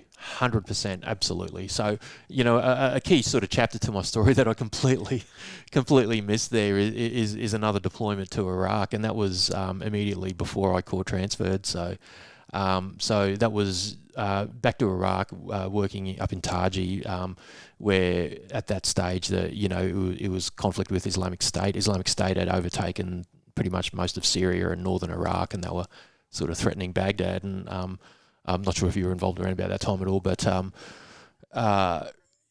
they sort of they deployed us over there as primarily as a training force to train the Iraqi army to push back to combat Islamic State, and that was actually a big one. That was actually a bigger deal than what we actually recognise now, because that was, probably this is my analysis of it, but it was probably the biggest land combat operation since at least Vietnam Tet Offensive, if not World War II across Europe, right? Because we are talking divisions and corps of Iraqi armies mobilising in a conventional war against a terrorist group which had formed as a conventional army, right? So it was huge. There was a lot going on there, and our role there was primarily a training sort of role. My role within that was quite different to that. I was I was the OC of a ISR, an intelligence, surveillance, and reconnaissance group or subunit. So I had about the numbers of people working for me varied, but at its biggest, my organisation was about 110 odd people from about 4 or 5 different countries with a whole range of intelligence, surveillance, and reconnaissance capabilities. We were sent over there with a mission of force protection of the training force that's there, but that sort of evolved over time to being the eyes and ears of the joint task force, because we had the biggest intelligence element of any force over there. So I'm off on a tangent, but I'm going somewhere with this. So this was at a time where the Islamic State had taken over Mosul up north in northern Iraq, and the next step for them was taking over Baghdad. And if they were to take over Baghdad, it would create this domino effect, and the Middle East would essentially fall, as catastrophic as that sounds, to Islamic State, right? So it was really pivotal that the Iraqis intervened then, and that it was Iraqi led and all that sort of stuff. So there was this planning and conduct of this massive recapture of Mosul and this counter-offensive that was going on, and our job within that, or at least my job within that, in part, in addition to the force protection of our own people, was being the eyes and ears to support Baghdad, because what Islamic State were doing is they were fighting up in Mosul, but they were trying to open this second front down in Baghdad. So they were conducting car bombs, VBIEDs, and suicide attacks against civilians in Baghdad. And what they were doing is they were trying to draw away forces from the main effort up in Mosul. So they were doing this all the time. And coincidentally, we were strategically located north of Baghdad on the main supply routes in. So we had eyes and ears out there tracking VBIEDs and Islamic State terrorists and all that sort of stuff coming into Baghdad to facilitate these bombings. So we played a really important role in there. So, that deployment again, leading up to that, again, I wasn't particularly overly excited to be going on that. Again, I had one foot out the door at that time, and I was literally in the process of core transferring, if not discharging, and the message I got from Army was, we just need one more out of you, let's go.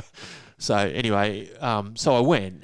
But in saying that, I absolutely enjoyed that, to an extent that provided closure to me with that part of my life, because, I go back to what I said right at the start. We've been talking about values and all that sort of stuff.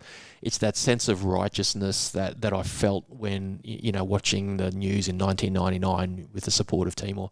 Like, for me, there was no clearer threat to our morals and values and way of being than the Islamic State at that time. And here we are combating them. So for me, there was no more righteous fight to be involved with it. And so it was right on my alley, right? So I did that, and it was a good experience. A whole bunch of challenges in there, of course, as there always is.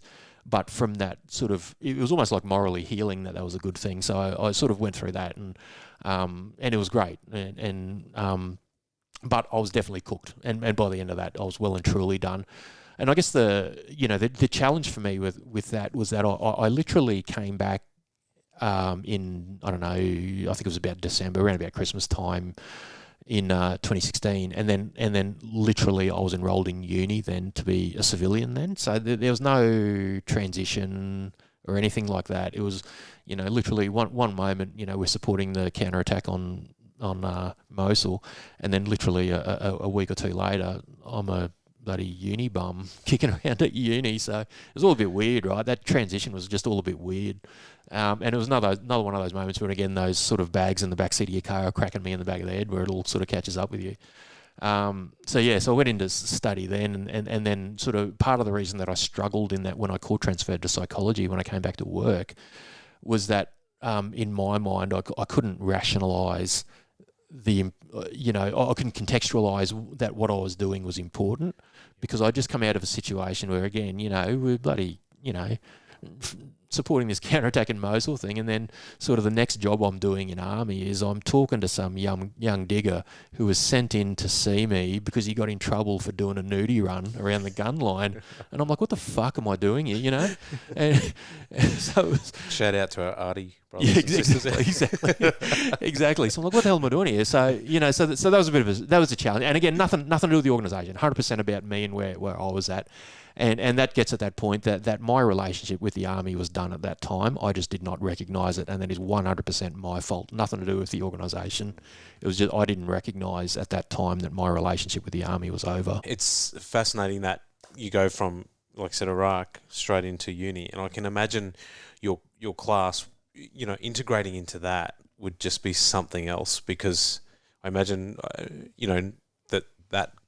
that classroom or that lecture or your cohort would have been very far removed from your last, however long, at that point, 10, 15 years of interaction with people would have been just poles apart. Yeah, super weird. Like, my sort of peers, I suppose, at uni were 20-year-old, really enthusiastic sort of young future psychologists and whatever.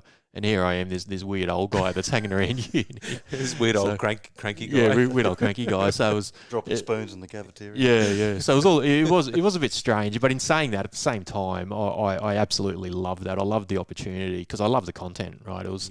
It was an opportunity to sort of push myself, focus my sort of, I wrote a thesis during that year, and it was just an opportunity to be almost a little selfish, I suppose, to just, help get myself back where I needed to be. So let's switch focus a little bit and then talk about tambourine psychology. Yeah, perfect. Yeah. So like you said, you got out, you had a bit of time to get your shit in one sock. Yeah. And then once you did that, is that when you started moving into this space here? Yeah, absolutely. So I was working at Open Arms briefly at in Brisbane. That was just pre-COVID, and during COVID, we all got sent home to work from home over that time, and I thought, working locally, I'm kind of enjoying this. So I decided I'd open up this practice here that I run. Called needed a job, right? So I thought I might as well do that. So I opened up Tambourine Mountain Psychology here, and that's my small private practice. It's just me, and I've got a part-time receptionist as well. But it's just me, and I kind of like that. I am what I would self-describe as a village psychologist here, where I guess it's the psychology equivalent of being a GP. You're kind of like, there's no one set audience that you sort of work with. It's a little bit of everything from elderly retirees to, teenagers and everything in between. I tend to specialise in working with veterans and emergency service workers, more so because they gravitate to me. Understandably, given my background and stuff, and they're still my tribe. I still haven't let go of that bit. The veteran community, the people are still my tribe. Whether you, doesn't matter what uniform you're wearing, what service it is. That it's still a brotherhood to me. So probably about 50% of my clientele are veterans. Maybe about 20% are emergency service workers, police, fireys, ambos, etc., and the rest are just general population from the community. Yeah, very nice. And so, what year did you start doing that? Oh, that would have been about 4 years in, so it would have been 20-ish. Yep. Okay. Yeah, about that. Yep. And at what point did Halcyon Woodcraft take shape? So to explain what Halcyon Woodcraft is, it's like I was saying before, it's a social enterprise part of my practice here. And what I found was working with veterans and to an extent emergency service workers as well, is that I was finding that sometimes people were just uncomfortable sitting in the room, sitting in a situation where you're face to face with somebody, looking into the eyes of somebody who you don't know and who you don't necessarily trust, and with the expectation that you'll talk about some really vulnerable, sort of intimate things. And the reason that we function like that as a profession, as a psychology profession, is, in my mind, habit. It's something we've done because we've always done it that way. It's a very industrialized approach. It's an industrial approach where, we'll have a 50 to 60 minute session. I'll have back-to-back sessions. I'll belt feed people in here and we'll talk face-to-face. Medicare says in 10 sessions everybody will be right and we'll live happily ever after. But of course that's bullshit, right? People don't work that way. So, and we know that all of the research says that being outside, being connected with nature, being physically active, all of those things are really good for our well-being, and people are more responsive in that sort of way. So, I grappled with this concept of doing therapy in a room under these settings. We're putting barriers in place that don't have to be there. Now, I'm not saying I don't do face-to-face therapy. I do that is the bulk of what I do, and this is not for everyone, by the way. But for those sort of people, I found that I was literally drifting outside of this room, where I'll have a veteran say to me, "Hey, I'm feeling a bit suffocated in here. Can we go and sit on the park bench outside and do this session?" So I'm like, yeah, of course we can. Medicare says that my Medicare provider number is linked to physically this room that we're sitting in right now. So those systems, this industrialized system, says that I have to be in here doing this, but all of the research and common sense says that, there's other ways of skinning the cat. So, I'd find veterans asking me to go there. So, yeah, okay, let's do that. Working with people experiencing trauma and PTSD, they can find it really hard to be sitting there and, what do I do with my hands and feet? I feel vulnerable here. So, I was starting to do things like, carving a spoon, which is one of the main sort of things I do, where we'll sit outside or sit under a tree, and people will tell their story as they're carving a spoon, because they're keeping their, it's a mindful activity. You're focusing your attention and your 5 senses, or at least 4 senses, on what you're doing. You're slowing your mind down. You're processing these things in your head. And I've done that with, veterans, police officers, civilians with trauma as well. And it just helps get the juices flowing, the communication happening by doing things, some of those practical activities like that, yeah. So I guess I started to do that more and more. And, and I guess, we call that sort of outdoor therapy or whatever you want to bloody label it as. But, I started leaning into that more and more. And I guess born out of that was, Halcyon Woodcraft, where we offer these hand tool woodworking programs which have a very much, mental health outcomes. So firstly, just to explain that, when I say hand tool, what I mean is they're 100% unplugged. There's no power tools in there at all. It's all sort of a combination of antique and newer hand tools, because it's a mindfulness activity, right? For people like me who really struggle to sit there breathing and meditating and stuff like that. An alternative to that is actually doing and, moving your hand. I guess it's a little bit akin to yoga and things like that. I was going to say, like that mind-body connection that I speak about with yoga is exactly. Similar concept. Yeah, and just sort of bridging that sort of gap between sort of sensory stimulation and interpretation of that. So, hand planing a piece of wood and listening and feeling, relying on that sense of feeling. What is the wood communicating to you? What does it want to do versus what do you want it to do? So it's a way of just sort of slowing down, focusing your attention, and things like that. So, we'll have a theme for these programs as we go. And, it might be, about finding value, or it might be, finding purpose, or it might be, themed around, anxiety or stress, whatever it might be. But the hand tool woodworking stuff is the environment in which that's conducted. So I might, do some therapy and, it's not necessarily sort of one-on-one psychotherapy sort of stuff, but it's more, psychoeducation, basic cognitive behavioural stuff. So, I'll be asking Socratic questioning as we go through that, just to encourage people to reflect. When we start these programs, before we even pick up a tool, we'll just practice checking in with ourselves, because for me, it's not about the bloody spoon you carve at the end of the day. It's the process of getting to that spoon. So we'll spend a good chunk of time checking in with ourselves, reflecting on our emotional state, how are we feeling, how's our day been, where are we at? Because those things are going to have a direct impact on what we do. And it's that, in a CBT, cognitive behavioural sense, it's that whole relationship between our thoughts and our feelings dictating how our behaviour operates, right? So it's almost like a practical demonstration or evidence of that cognitive theory. So, we'll start off, and I'm picking on spoon carving, but we'll start with carving a spoon, right? And we'll all start with exactly the same piece of wood at the start of the day, but by the end of the day, everybody's spoon is different.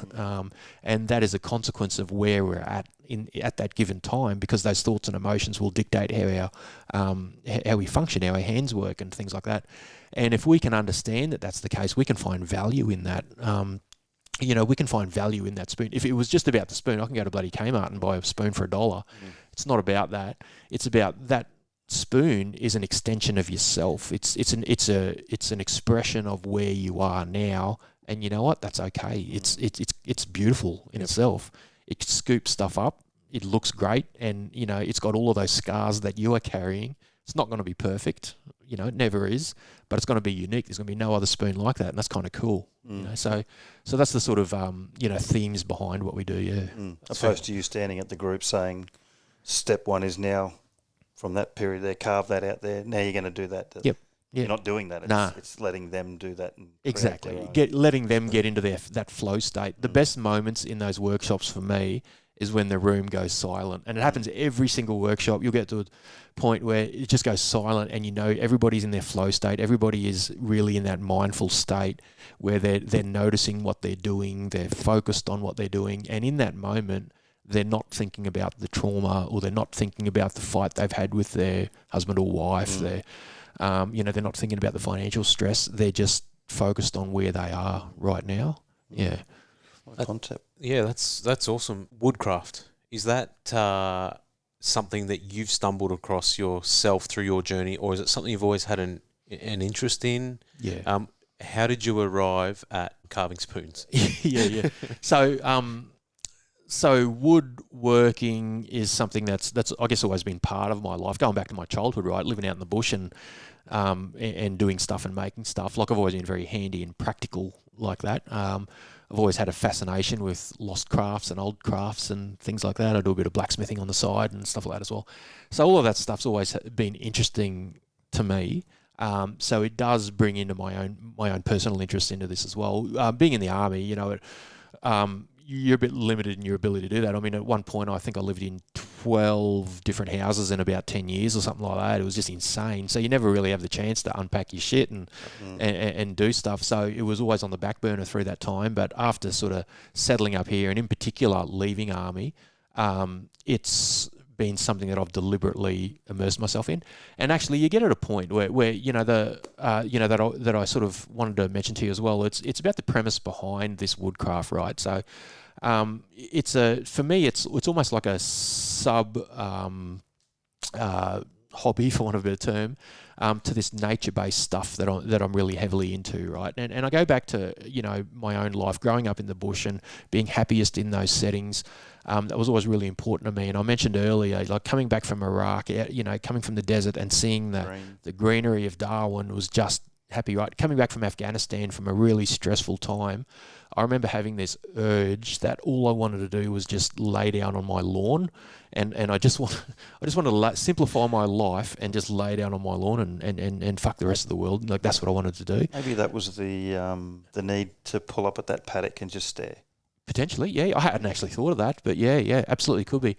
So there's this term called biophilia, right? And it's a word or a concept that I'm sort of a bit obsessed with. And biophilia is it's the innate, indescribable force that exists within us that drives us to connect with nature. And in practical, and that sounds a bit hippie, I realise, but what that means in practical terms is it's that urge we have when we're feeling stressed. We'll step outside and get some fresh air. When we are when we're angry, we might give the dog a cuddle, or we might feel like going for a run outside, or whatever it might be, or we might have pot plants in our office or whatever. So it's that innate urge to connect with that. And for me, the woodwork is an extension of that, right? So, and why that's important, and the premise behind these workshops that I run is that the human body has evolved really slowly over millions of years, right? If you can imagine a graph, time versus change, we've actually evolved really slowly. We look pretty similar than we did a million years ago, right? So that how our body wants to live hasn't changed much at all over a long period of time, but how we actually do live our life has changed exponentially. If we can go back to the sort of mid 1800s industrial revolution type times, we have changed the way we live incredibly. Whether it's 9 to 5 work days, which affects our circadian rhythm, the sort of food we eat, our school days, and in every way. Even like I mentioned before, the way I conduct my psychology sessions is a consequence of the Industrial Revolution. It's this belt-fed approach to 50 to 60-minute sessions in a room with somebody, then move on and get on with life.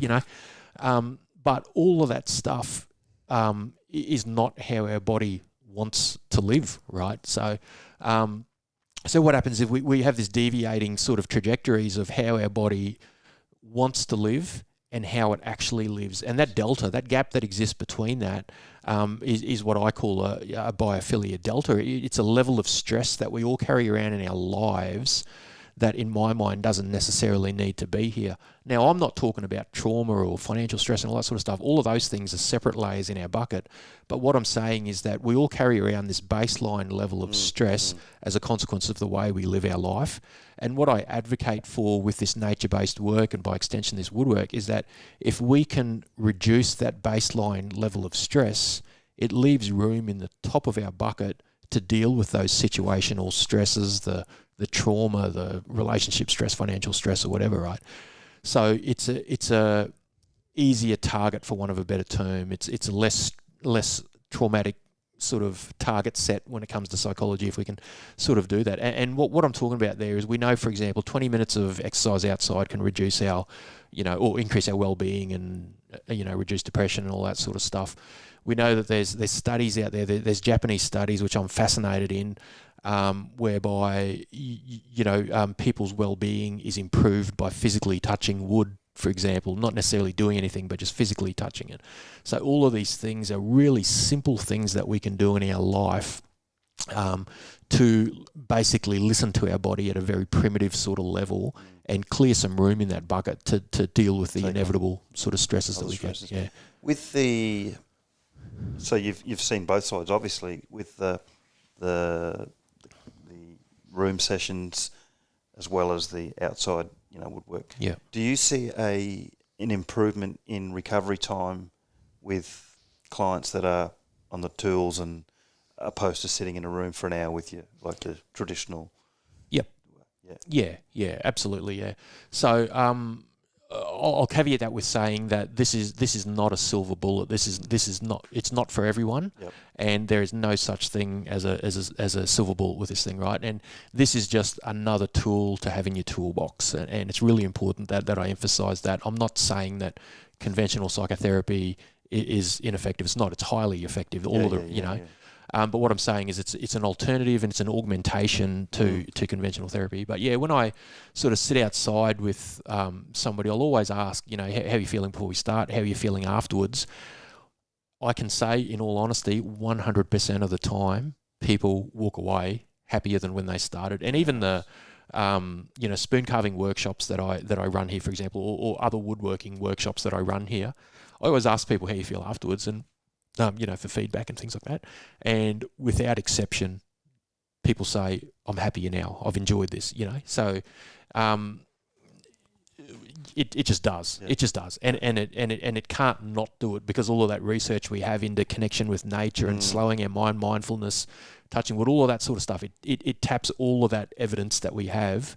And the woodworking thing is a vehicle for getting there, right? So that's the feedback I get. When it comes to long-term effects, that's actually a really important question to ask, and I don't have an answer for that. And in fact, I've been awarded a Churchill Fellowship this year to travel overseas to investigate and study the mental health benefits of green woodworking on the veteran and emergency service community. So I'll be travelling to Japan, US, UK, Sweden and Latvia to meet with a range of people involved in this, from expert woodworkers to mental health professionals, academics, even charities, veteran-type charities and the like, to talk about the programs they do, the tools that they use to measure it, evidence that they've collected, and basically to develop best practice and to develop a better understanding of what people are doing out there, and in my mind, with a long-term view of figuring out a way of sort of measuring that, the long-term benefits of this stuff. Now, there's a thesis in there somewhere. Yeah. I'm not sure whether I'm at a place in life where I want to not do another master's, but if there's any listeners out there, young fellas that are interested in, or gals that want to do a thesis into this stuff, there's opportunity here. But yeah, so that Churchill Fellowship will hopefully answer some of these questions as well. Yeah. Nice. Mate, very cool. Yeah. Very cool. Can we quickly just talk to a few admin points around Halcyon? These workshops, are they run for particular groups? How often do you sort of run them, and what do they cost? Yeah. First question is, they cost nothing. Yep. That's really important to me. They are 100% funded through my business, through my psychology practice. So it's important to me that they're accessible to everybody. who can do it. So I primarily aim at emergency service employees, current and former, by the way. So, ambulance, paramedics, fireys, and police of any state or background. Current or former, that's really important. It's open to former as well, and the veteran community as well. Free to everybody who I just mentioned just then. When are they conducted? I have my annual calendar is listed on the website, which is Halcyon Woodcraft.au, and you can see all of the programs there. But I will say there's an element of flexibility in that as well, based on demand. So at the moment, the programs we run have been primarily targeting people in our local community around here. But I want to offer it up basically to the broader community. It's the brotherhood is big, right? So I want to open it up to people from outside the community. We live in a beautiful place here, Tamborine Mountain. It's a wonderful place to come up for a weekend or a visit or whatever. And if you want to knock over one of these programs, I invite people from outside the local area to come in. And pending demand, I have, and I guess that's the beauty of running it or funding it through my psychology practice, is that if there is demand, I will put on extra workshops, and I'm more than happy to do it. Yeah. So the advice that I'd provide is that the current scheduled workshops are listed on the website. But if they don't work for you and you're interested in any of this stuff that I'm saying, reach out to me and we'll figure something out. Oh, that's good. Yeah. Good to know. One more point around that. Eligibility. So is this exclusively postvention? No. So is there benefits to coming and participating, not having any sort of mental ill health challenges? Yeah. I know what you mean, and 100% it is, yeah. And you know what? That's actually the reason why I identified Halcyon Woodcraft as a separate entity to Tamborine Mountain Psychology, because when you use the word psychology, it has a certain stigma to it, and people go, "Oh man, something needs to be wrong with me to do it." But that's not the case at all. And I know we need to sort of work through that stigma, but. With Halcyon Woodcraft, it is open to anyone. It's like here's my approach to mental health, in a broad sense, right? The way, again, this industrialized sort of approach we have to it, we've got these sort of I wouldn't say arbitrary, but we've got these sort of criteria that need to be met for that people have certain disorders and things like that.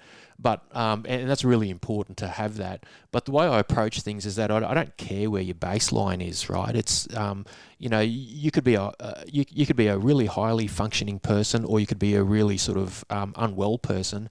But the point I make is that we can be better today than we were yesterday. And I'd go further than that in saying that as a human and as a citizen of this planet, we have an obligation to try to be better today than we did yesterday. That's how humanity becomes better. So where our baseline is, it doesn't concern me. It doesn't matter. These programs are designed to help us be better humans today than we were yesterday. If that makes sense. Does that answer your question? Yeah. So it's open to everyone. Yeah, awesome. And by extension, do you take that same view to psychology as well? Like, of that, you don't have to be in crisis or on the other side of trauma to access yourself and psychological services. Yeah, 100%. Now, don't get me wrong. I'm not saying there's no place for diagnosis and stuff, right? There absolutely is. It's really important. But what I'm saying is that when it comes to psychological interventions, you don't have to be unwell. We can be better people, and that's the way I sort of frame this business that I do. Is that it's almost like in sports psychology terms, we'll talk about performance enhancement, right? Yep. That's what it is. It's about being learning the skills and developing the ability to be better today than we were tomorrow, and be even better tomorrow, right? So it's about performance enhancement. Yep. It's not about well or unwell. It's not binary like that, right? We have this obligation, this social obligation to every other person on the planet to evolve and to push humanity to a better place. And I think, and this is a personal view, that we all have the obligation to do that. We all have the ability to do that as well. So that is my attitude towards therapy. Yeah. And I suppose in our context, defence first responders, we will generally all have access into a psychological service. So we don't have to wait to then, wait for the inevitable, well, not the inevitable, but wait for that trauma to happen and then see them. We can access into those programs early and often. And I don't know, I've been sitting here thinking, I find it interesting that because through your journey, Nev, you said you saw a psychologist and, sort of blew him off. And now you are where you are now. Yeah. And obviously take a little bit of a different standpoint. Yeah, absolutely. Maybe that's a product of lessons learnt and self-reflection. But, imagine if I would have, made a wooden box back then instead of sitting in a room looking at some lady face to face and talking about stuff I didn't particularly want to talk about. Maybe my trajectory would have been different as well. Yeah. Super interesting. Well, yeah. Well, we'll definitely add some show notes as well, just for our listeners to get access to all that stuff. Yeah, 100%. We'll put links through to Halcyon and Tamarind Psychology as well in the show notes, if so then people can access into you if they want. Yeah, absolutely. But yeah, happy days. Excellent. Good. Yeah. Good initiative, mate. It's that.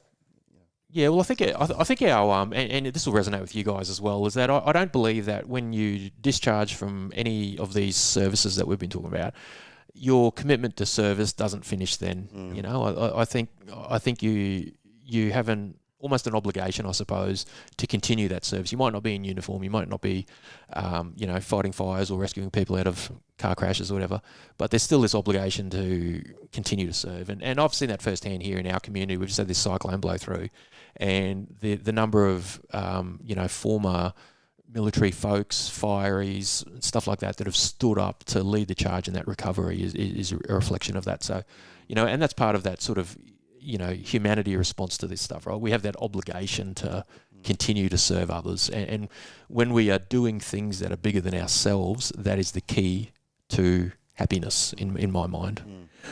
Yeah, and I guess it's funny, it goes back to that values discussion that we had. I guess people who are drawn to these professions more likely than not hold those values. Yeah. And just because you transition out of that specific service or role doesn't mean that those values leave you, right? Yeah, you still correct. want to be of service, and Absolutely. and in particular if they've been enhanced through that service as well. Yeah.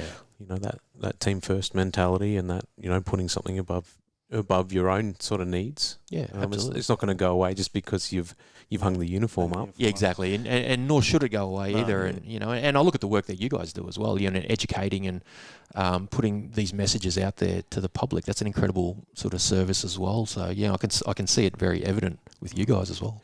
Yeah. Oh, and we've sort of touched on that. I think one of the other episodes with James is a firefighter from the States, and he was sort of saying something along exactly the same lines that you were, that service doesn't have to look like that one particular job or that role that you're doing. It's you can serve in hundreds of different ways, thousands of different ways. Yeah. It's endless. Absolutely. And that's the key in finding purpose in this world is doing something bigger than ourselves. That's really the key to life, I reckon. Yeah. Well, Nev, thank you for your time today. Thanks for sharing a couple of things in these that you haven't told anyone else before. So, absolutely honoured and privileged to have you, first of all, sharing with us your personal story, but also your knowledge and expertise in the area. So I just want to say thank you very much. Yeah, no worries. Yeah, thank you very much for having me. Like I said, I really love what you guys do. I love the mission that you guys are, pursuing. It's really good stuff. Yeah, Awesome. No, thanks again, mate. Yeah, and thanks for your service too. thank you. Thanks for listening. If you've enjoyed this episode, please show your support by subscribing, liking and rating the podcast on your listening and social media platforms. We are always looking to improve what we do. If you have feedback, suggestions for further guests, topics, or would like to be a guest yourself, please contact us via Instagram. Stop this